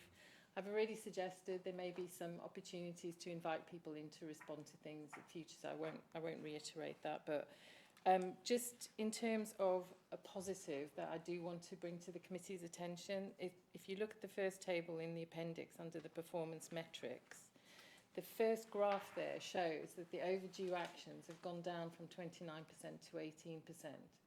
And that is very much linked to the change in reporting that we developed. We talked about it with the committee at the end of last year. We implemented a process of sending out these regular updates to the directors to take up with their heads of service and managers at their directorate outcome boards. And we are seeing a concerted effort to work to close recommendations. There are some, and you'll pick this up from reading the pack, where management would really like to close the recommendation. We're not confident to do that until we've seen the evidence. We are really clear it's done at the point at which we are satisfied it's addressed the risk. So I think it's a really positive thing that's happened. It takes quite a bit of time for Audit to do those reports, so it's another one. We're just picking up Councillor's earlier point about what Audit should be doing. I think it's one where actually it's in all of our interests to do that, because the less time we have to spend chasing recommendations, the sooner they get resolved, the better the control frameworks are applied, the better the business is. So I think we feel that it's a worthwhile cause. I also usually ask the committee at this point to see whether this report meets the needs of the committee. It's a very long report. It has a lot of detail in it. I've made the offer before, I'll make the offer again. We could put the whole of the report in the repository for members to look at in detail, with possibly a focus on the red and ambers at this meeting. But I'm absolutely happy to continue with it as is if the committee decide that's what they want. Thanks, Bron. A quick one from me, then I'll pass to Dave. So we've seen a reduction in terms of the overdue ones, which is good, but can I just check there's no correlation between that and the reprofiling of the due dates? So the overdue actions, we do sometimes reprofile and give a revised date, but not if we think actually it's too risky. You're not addressing the risk. We will keep it red if we think that the risk is not being addressed quickly enough. So we will not always do a revised date. It may become amber, but that will be because we've assessed that actually we are not in danger here of creating more risk rather than resolving risk. So the reds, and that's why I think the emphasis on the red and amber, which does give you oversight of those that have had revised dates, is sensible. I think that's the right way to go. I genuinely hold the organisation to account for the recommendations, because I believe an audit is not done until the recommendations are delivered. That is when you actually get improvement. So we are very challenging, both before recommendations are accepted in terms of the dates that people give us. It is disappointing that so many have needed to be revised. We do challenge, and I'm sure the directors here will confirm, we do go back and say, are you giving us a sensible date for completing this work? We think it's a bit more challenging than you're perhaps considering, so we try and bring in a hint of realism to all of this, and and consider the art of the possible. The business quite often, they do have a commitment, and culturally, I would say this organisation is very committed to doing the right thing. It just finds it runs out of time and capacity sometimes to do that as quickly as I would like anyway. I don't know if I've answered the question. Yes, I think it has. Have I Thank you, answered the Geraldine. So I think we've got Dave, Councillor Murasonu, and then Councillor Greenwood. Thank you. Yeah, thank you. I think it's good to see some progress here, and I think we reflected in previous committee meetings that the reason this paper is long and complex is because of the number of outstanding and ongoing audit recommendations that need to be completed, and until the solution to that is to bring that number down rather than to push that detail into the background, I think. Just on the overall progress, just to understand where we're at, looking at page 106, 107, we've got three sort of different reads of the overall data. So if you look at the chart, you've got 116 total outstanding. The table below, if you add it up, it's 134, and then the following detailed tables is 117. So three different numbers. Broadly speaking, it looks to me as if we're at the same sort of level we were before in terms of 120, or maybe a little bit more in terms of the overall number of audit issues outstanding. Is that true? So a little bit of that depends on when we cut the data, and unfortunately the paper's going quite early. Where I can update it, I do. Where I can't, I don't. So sometimes the numbers are not absolutely the same. Our one version of the truth is our tracker that and so we can give you an updated picture. I think it's really important to remember, though, that the positive in getting rid of the overdues and and making revised dates to some degree just gives us a better idea of what we should be watching, what we should be looking at. So I don't really have an issue with revising dates. I do have an issue with the business being too optimistic about what they set in the first place. And I'm certainly glad the overdue ones, where we hold the line and say, no, we're not going to give you a revised date, you must deliver this now, and we're keeping it red because it needs that emphasis. The number of recommendations, though, somebody made the point earlier, the amount of work we've done this year, it's going to keep going up. The more work we do, the more recommendations we are going to be making. It's not a bad thing to have a lot of recommendations. It's a bad thing if they don't get delivered on time. So I suspect what we need is, and also just for the record, we don't distinguish between high, medium and low recommendations here, because we believe that if you're making a recommendation, it's because it needs to be done.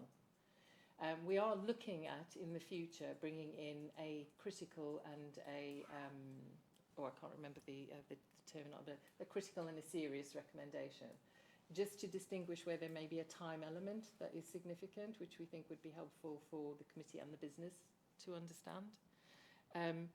But actually, more recommendations, not necessarily bad in and of its own right. More outstanding and overdue recommendations, not great. Thank you. Councillor Murasonu. It's great to have that explanation about the ratings of the findings, because I was going to ask something along those lines. So in the meantime, should we take that the overdue revised implementation date not agreed, that column in the table, are those the ones that you deem higher risk out of the total, and those should have more emphasis to be resolved? Yeah, that's correct. So if we will not revise a date, it's because we think there's a risk there that needs addressing more quickly. Sometimes it's a very annoying thing that is just, it's a small item that might be what fails to get it over the line in terms of actually delivering the recommendation. But if we are adamant that actually that small thing makes a big difference, then it will stay red, and that's where the committee should definitely put its emphasis in terms of review. Thank you. Councillor Greenwood. Yeah, I just wondered how you verify that recommendation has been implemented. So we ask the organisation to give us an update, supported by any evidence they wish to supply to us.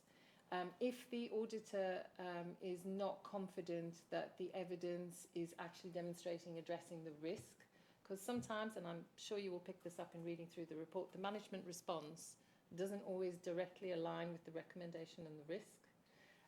They'll go out and do a walkthrough with the business to make sure that the actual evidence is sufficient and allows us to close the recommendation. It's quite unusual to get to that point. Usually the business has become very educated over time. When we say we want this evidence, we try to be more prescriptive about what the evidence is that we want. They are much better at sending that through to us, so the team are able to sign that off without doing too much additional work. Would it be possible to have, how can I explain, an example of this, or like a case study, so I can get an idea of what it looks like? I mean, it doesn't have to be a real one, if you've got an example one, just so I can understand exactly what the process is from a practical basis. So, for example, in some of the financial controls work that we've been doing, where we've had a number of different things that have been needed to create a control framework that's more effective. So it might have been building in a number of controls, some preventative controls, some detection controls. It might be a number of different things. When we get the assertion back from the business that they've done that, they can give us some snapshots of information on the system to say, this is how we've done this. That's one snapshot. You know, is that one thing that you've worked on in order to give us confidence that the system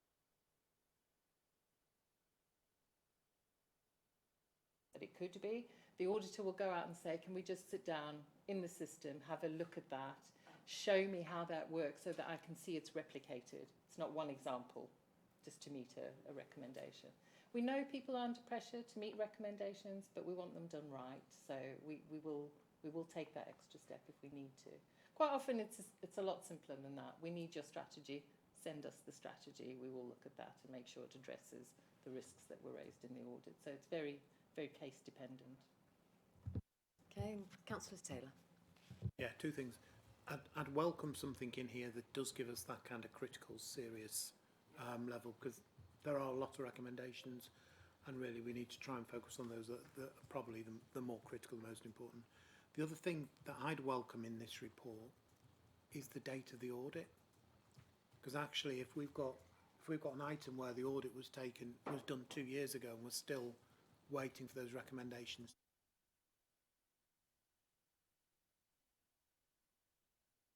we need to get the relevant owner of that action to come and explain why it's 2 years since this was raised perhaps and nothing's really happened on it, even though it may not be the most serious. So it's just that other lens of looking through that really I think would be helpful. I think that's a really easy one for us to accommodate, because we can literally, after this.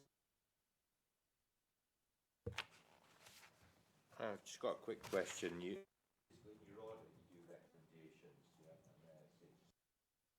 working. Then they say, we have done it, there's my proof. What's the ongoing checks so they don't revert back to the old ways of working if it's easier? So that comes back to the point of follow-up, and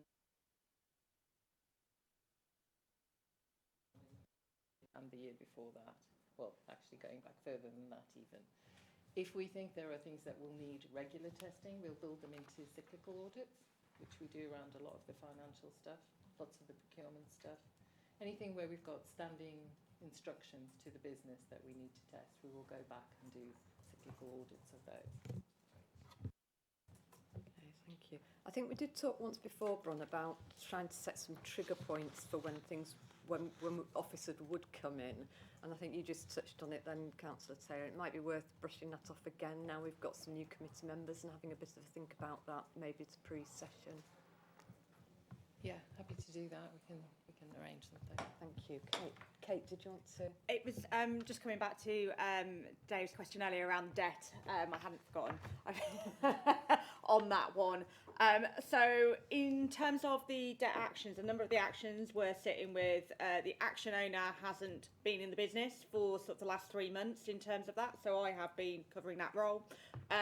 In terms of doing that, that has also coincided with the accounts period in terms of those. So some of those have slipped back a little bit in terms of work to do. I've had to make assessments of what was the right thing to do from an organisation and where the most risks at. I felt that was protecting the accounts process at that point in time. As part of that, we have, of course, reviewed all of our existing debt. So some of those actions, some of it is admin in terms of we just haven't been on top of emails for the last sort of 3-4 weeks in terms of that. I don't know, some of I've seen this morning, some of those responses have been going through as the team are getting back into BAU in terms of that. Some of those around the debt policy, I will be picking up now. We're kind of over that hump over the next month to get those through in terms of that. And I think, you know, as Bron says, there's optimism bias, and then sometimes things happen that take specific capacity out, and we have to then reassess across that, and that's ultimately my job.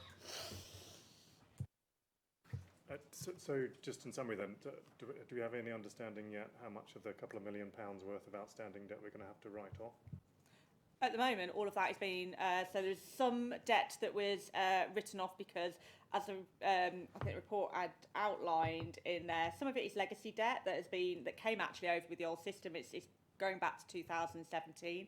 We have quite a strict policy for writing off debt, particularly in terms of assuring that we know the origination of that and that it's not effectively not fraud. So we have quite a strict process that we go through in terms of getting internal audit. We will also check with external audit where appropriate to do that as well before we do that. So there was a minimum amount of debt that went through that's been written off there. The other debts that are sitting in there, I know where they all are. They are all being actively chased at the moment, either through internal action or some are actually sitting with administrators. Thanks, Kate. Any other questions on that paper? No? Okay, so if you can minute that the committee's noted that paper. We'll move on to agenda item 10, and that's the external audit update for information. So Alistair, do you want to take us through that? Thank you, Chair. What you've got here is our usual style of audit update report that we produce with a section updating you on the progress since the last meeting, and also a section highlighting national publications that may be of interest to you as audit committee members. In this report, conscious that we've got a largely new committee, I've included more background on the external audit history, more than normal because of the shall I say, the complex history of external audit at the combined authority. Some committee members will know the background, which I've tried to summarise to set out how we've arrived at where we are.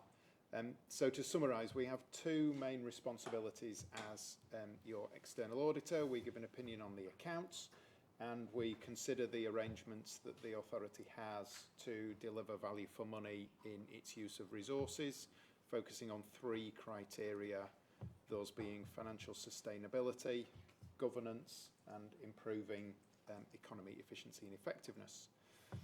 In terms of the accounts audit work, I won't replay what is in the report, but just to summarise that, the recent history of external audit at the combined authority, before my time as external auditor and before Kate's time as Director of Finance and Commercial Services, is a troubling and a troubled position. The 21-22 audit, there were some national technical matters which affected most local authorities, and alongside the combined authority not having sufficient resources to respond to the audit meant that audit was completed very late, and meant that the combined authority only published its 22-23 accounts in March 2024.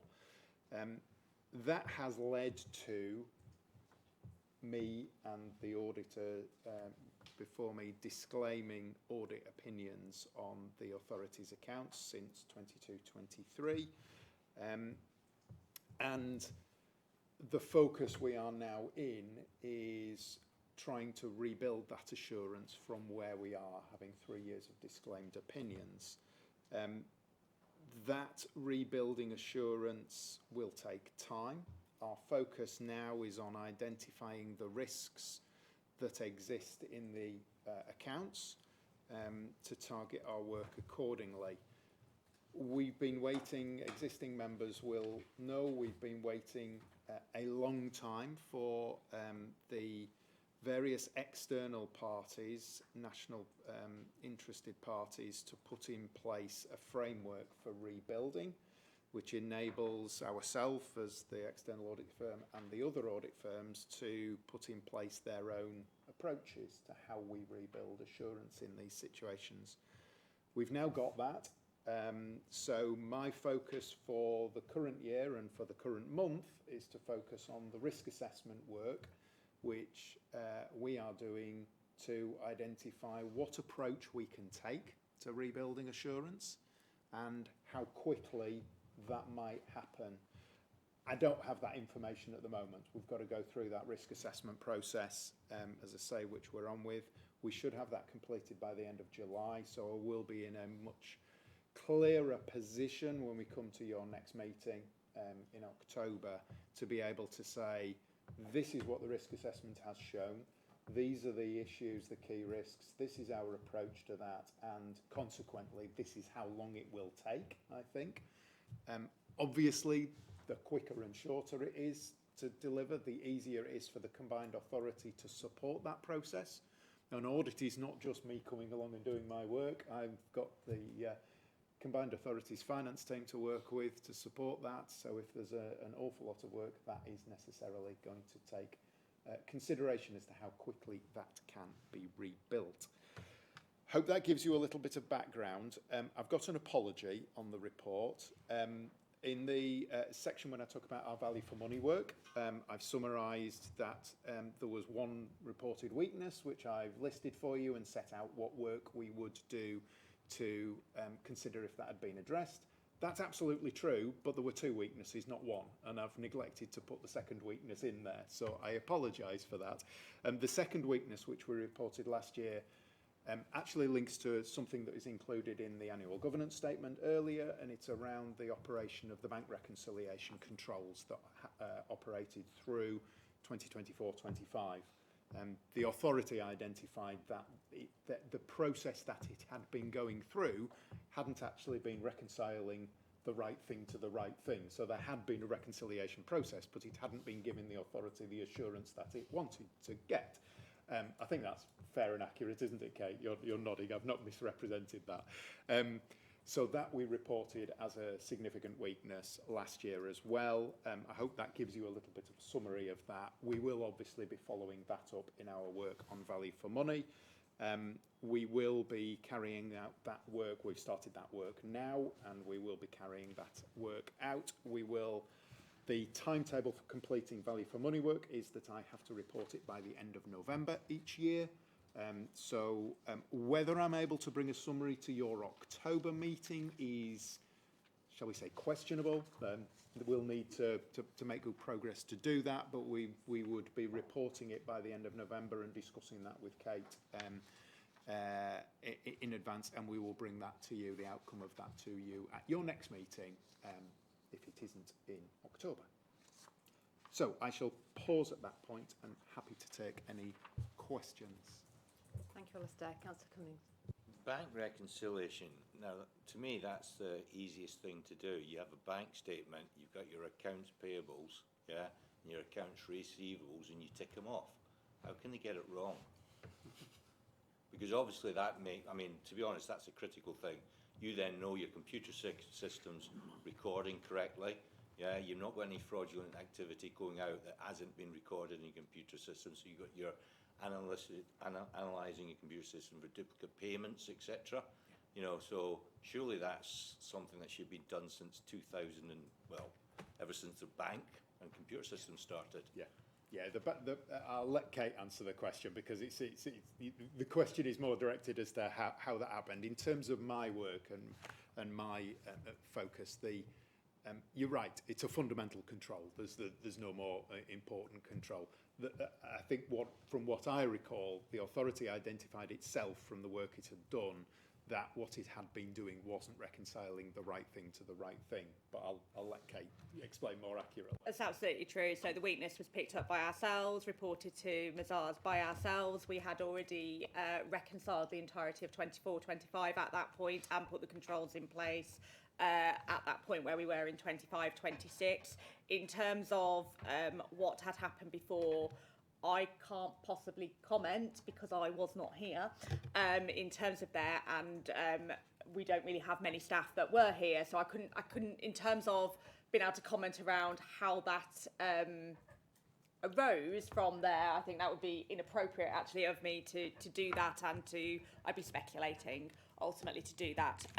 But what I can assure is we have got that in now and do understand what we should be reconciling to, which Mazars have seen the reconciliations that we've performed for that. Do you want to come back on that? Can I ask you how often you do the bank rec? Is it got to be done within 5 days of month end? Or is it sort of like something that will be done, but it gives you time to sort of like miss things? And so what's the actual timeline? I'd get back to you on timeline. Certainly they are done monthly now as part of within kind of we close down within the ledger itself in terms of getting GRNI etc in there to close down is within about 7 days working days of the month end in terms of that and doing the control piece. The bank rec will be done within that period then. Yeah. Any other questions? No? Okay, thank you, Alistair. So that's been noted. Agenda item 11 is for Kate, please. An update on the 25-26 statement of accounts. Thank you, Chair. I think the first would be to say that we can stand here today and confirm, as was sent out very kindly by Meg, our 25-26 draft statement of accounts, including AGS, was published by the 30th by the statutory deadline. As Alistair has outlined, given the history, that is a significant achievement for this authority to have done that. In there, I guess in terms of the work plan that is reported in here, actually, I guess that is the proof that we have followed through on that. We have effectively focused on 3 key pillars to support that work, which was capacity, capability and planning to drive that forward in terms of there. We have had some challenges on some of those pillars, particularly capacity. We have been running around 2 FTE down at all points over the accounts production period, but managed to maintain that work and do that through having a very strong plan in place, a very strong project plan that has allowed us to move that work around in terms of 2 other members of the team, including myself at points in time on there. So we have made significant strides. It is a document that we are proud of as well, that is out there in the public for that. We have a number of future improvements that we want to make, so it's not the end from our perspective. We want to continue to make future improvements in that for it. And I would just put on record as well from my perspective just to say thank you to the entirety of my finance team, because it has been an extreme amount of work to get here. It's been 12 months of work to get here, and particularly my financial accounts team, but it has absolutely been a team effort from everybody within the finance team to get us here today, with some late nights, I think we've had to say, towards the end on that. Thanks, Kate, and I appreciate the effort that's gone into that, and it's good to see it's been filed on time. That's a real achievement. Yeah, Councillor Greenwood. So there's a bit of officer heroics in meeting this deadline. There is always officer heroics, if I'm honest, meeting across the entirety of the sector. The deadline is challenging. The accounts are very complex in the public sector. The document runs to 170 pages. That is not it's a substantial piece of work to get there. There's a lot of technicality to it. We also have group accounts. So our WICRA accounts we have a single entity, which is, as I would describe, what happens in this building. We also then have to consolidate West Yorkshire Police in as well and produce a second set of numbers. They're working to the same deadline as us. So it is hard to get to there. Absolutely, yeah, it's always been hard. Because I noticed you have recruited some new finance officers. So do you feel that for 26-27 the process will be less challenging?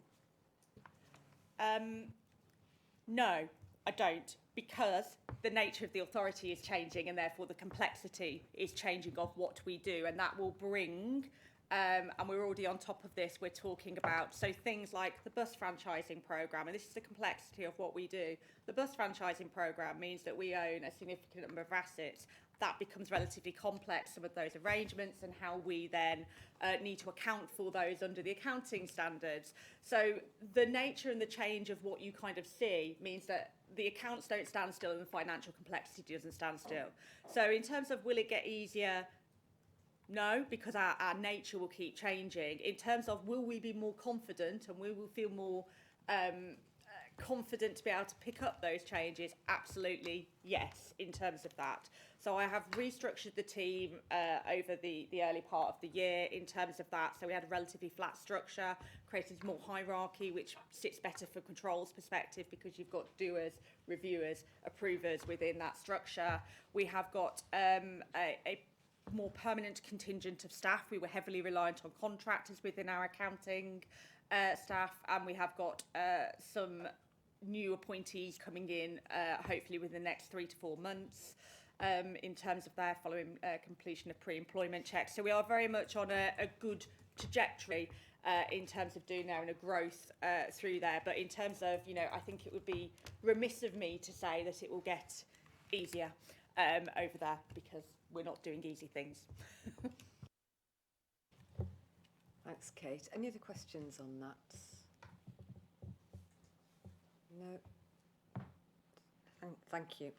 Okay, we'll move on to agenda item 12, and that's the report from the Data Protection Officer, an update for members on the Governance and Audit Committee's assurance regarding data protection.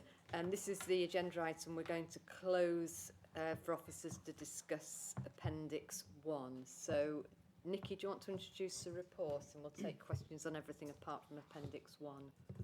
Thank you, Chair.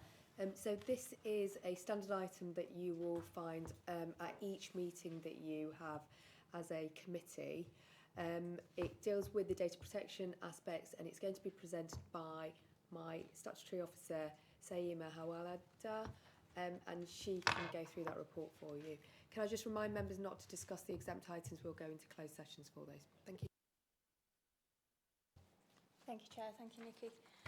So this report provides members in the committee with an update on the information governance performance across the combined authority since the last meeting of the Governance and Audit Committee.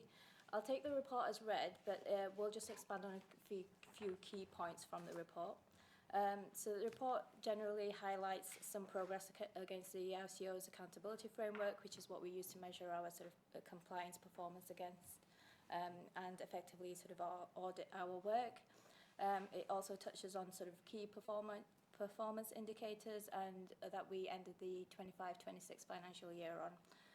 Members of the committee are asked to note the contents of the report, specifically performance data presented and the continued maintenance of statutory information governance compliance across the organisation. To note, the CA appointed a new data protection officer immediately following the departure of the previous post holder.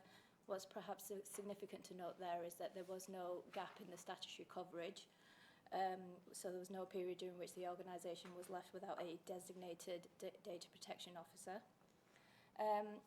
We have received notification of 2 complaints from the ICO since the previous reporting period. Well, we don't yet have any further information on the details of those on the investigation from the ICO yet.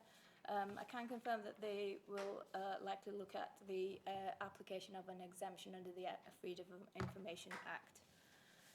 On transparency obligations, the figures presented in the report include a slight improvement since the previous reporting period. And onto sort of the assessment of the ICO accountability framework, that is validated through internal audit's own independent assessment The initial assessment found that 82% of the framework requirements were fully met and were sort of highlighted as green.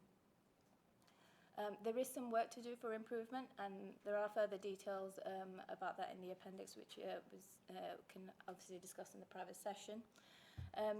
We ended the previous financial year with an improvement of 4.1% on the previous stats for GDPR training compliance. There's mandatory GDPR training compliance for all staff members across the organisation. And then just finally to touch on information requests across the board, there's been a marked improvement in the compliance with responding to requests within a statutory time frame. I'd ask members to note that this is despite an increase in the volume of requests received. For FOI specifically, it's been an incredibly busy period, showing 17% increase in volume of requests on the previous year, and the trends tend to show that we are receiving an increase of requests year on year. Thank you. I'll conclude on that and recommend that the committee notes the contents of the report, and I will welcome any questions. Obviously, if there are any about the private appendix, if you can move that to the private session, please. Thank you. Any questions other than matters relating to Appendix 1? Yes, Councillor. It's not so much a question, just a comment. I thought the performance was very, very strong. And as you've mentioned, you know, the increasing volumes as well. And I know how difficult some of these FOIs are as well to actually, you know, get the responses back from various places. So I just think it's credit to you and your team. So just take that back from the committee to the team. Thank you very much. Thank you. Anything else before we move to closed session? No? Okay, can we move to closed session, please?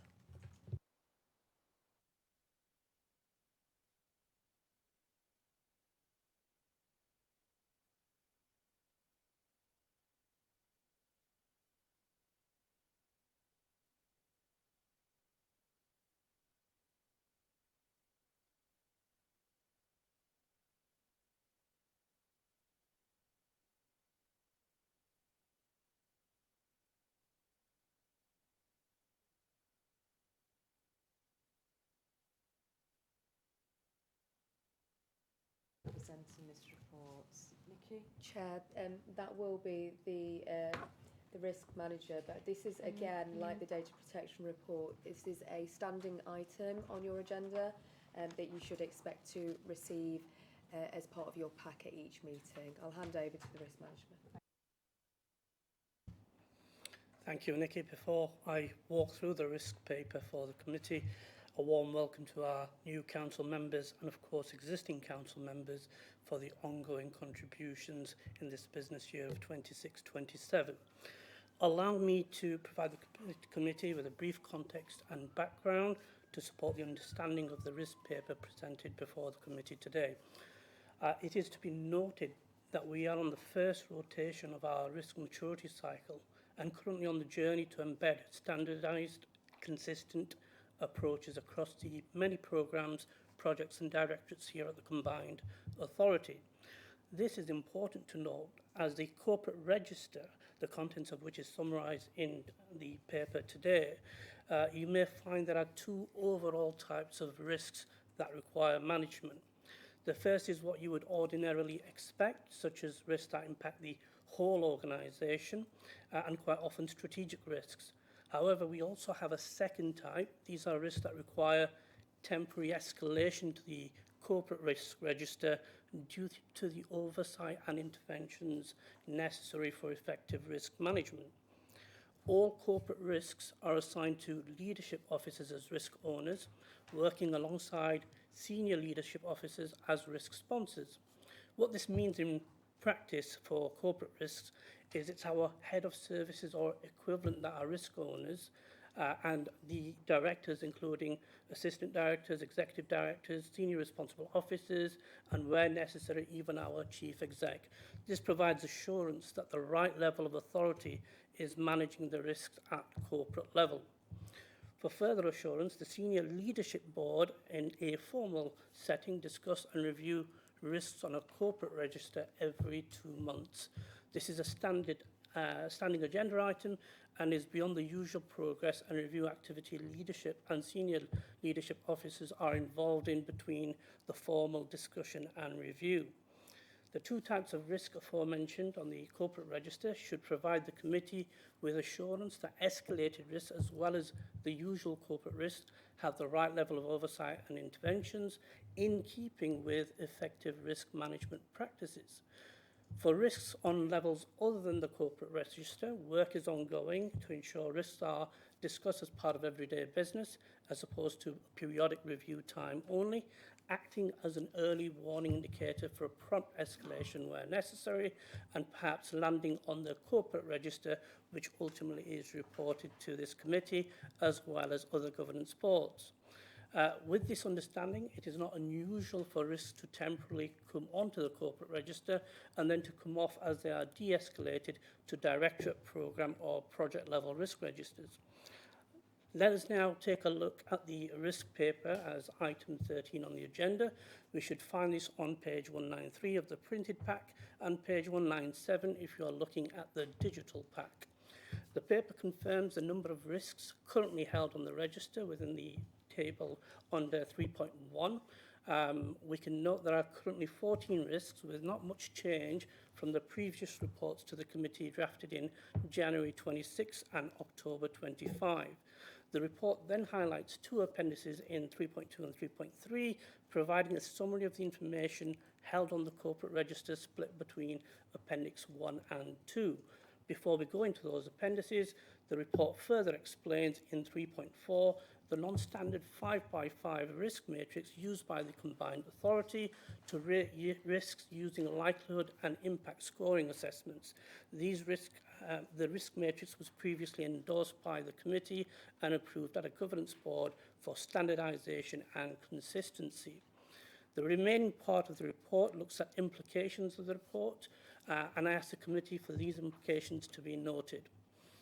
With the presentation of the appendices, the committee is asked to note the risks currently held on the corporate risk register presented within the ROPE reports. To clarify, a ROPE report is a risk on a page report.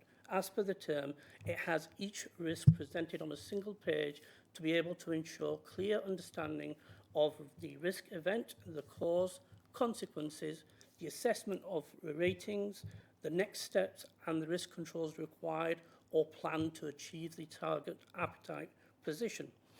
We have, however, included a summary table as a cover to the risks presented on individual pages, providing the committee a glance view of the risks held on the register, the assigned responsible officers, the previous rating position, the current rating position, direction of travel, and the target appetite that management are working to achieve with these risks.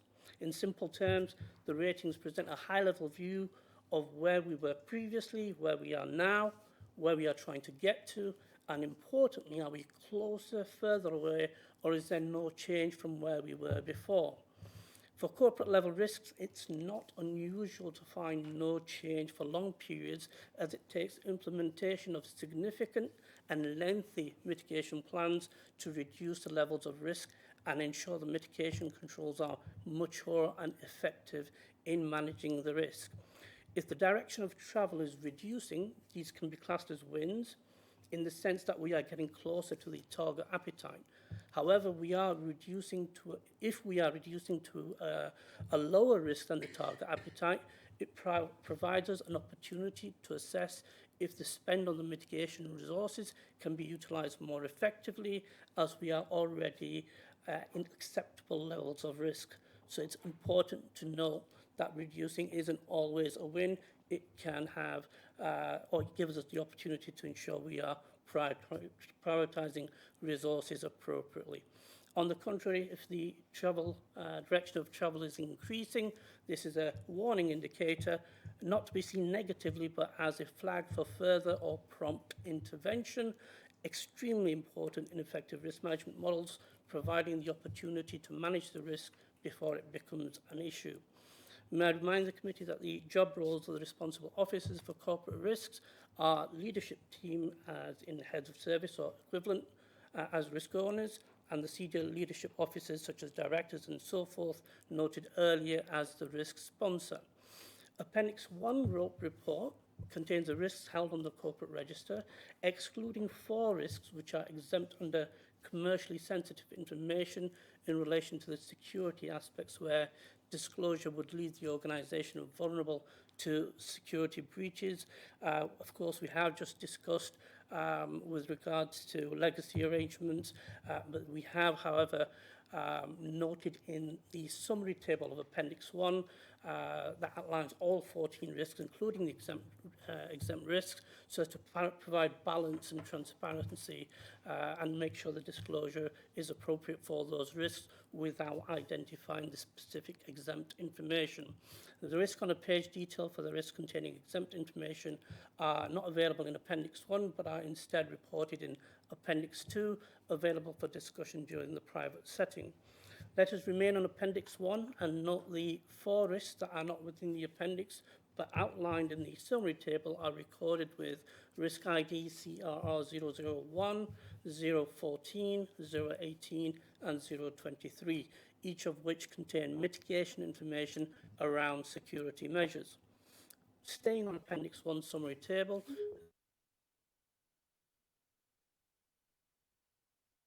of travel.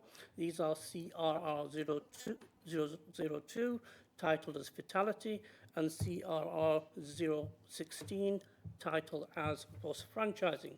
And for those who are really good with attention to detail, will note a reporting error on CRR.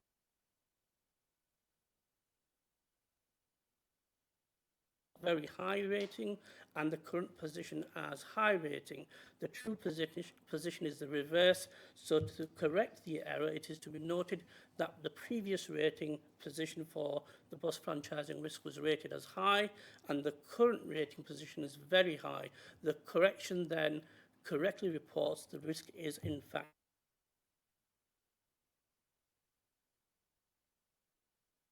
CRR 002 is due to the association of the risk in line with the national threat level increased to severe.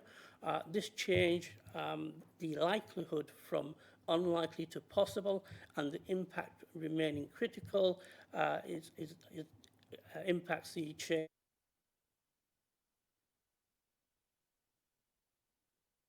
being reviewed, in particular with guidance still emerging from Martin's Law. This will be adjusted and updated to reflect any change on the risk rating, though it is to be noted that this risk will always be assessed in association with the national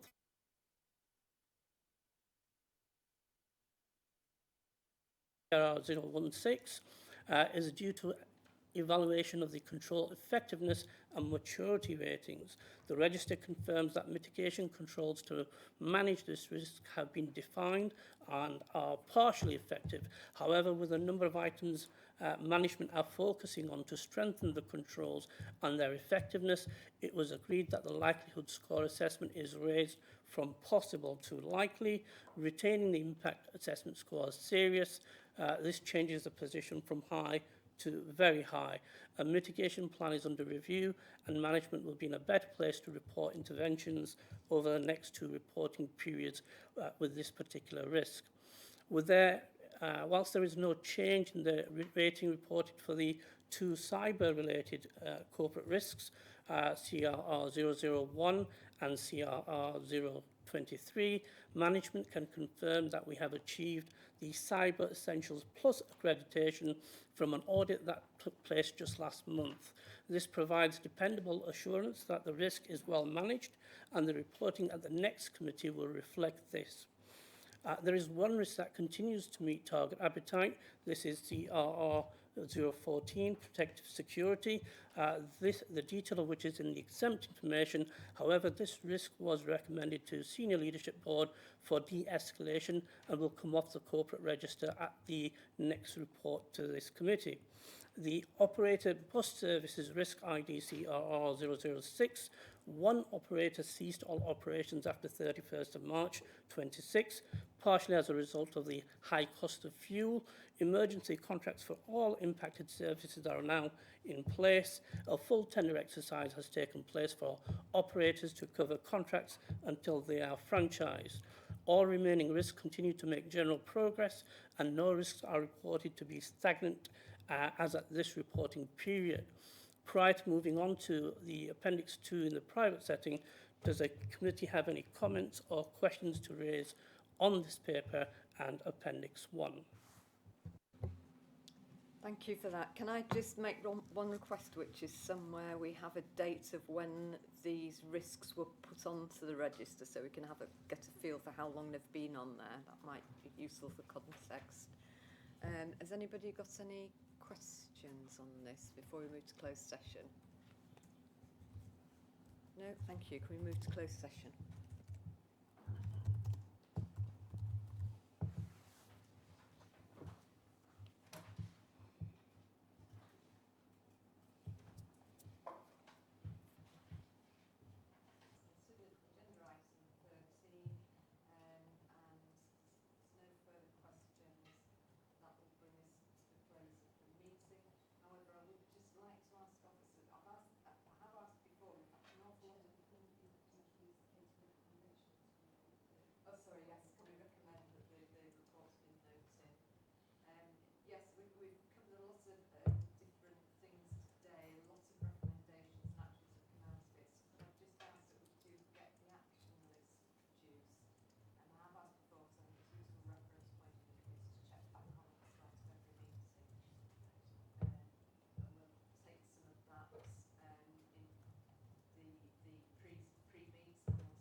Thank you, Chair. And just to wrap up this agenda item, given that this is a standing item that you will receive, can we please go to the vote that you've all noted the content of that, and officers will take away all of the comments that members have provided to us, and will ensure that that is provided as an update and actioned accordingly.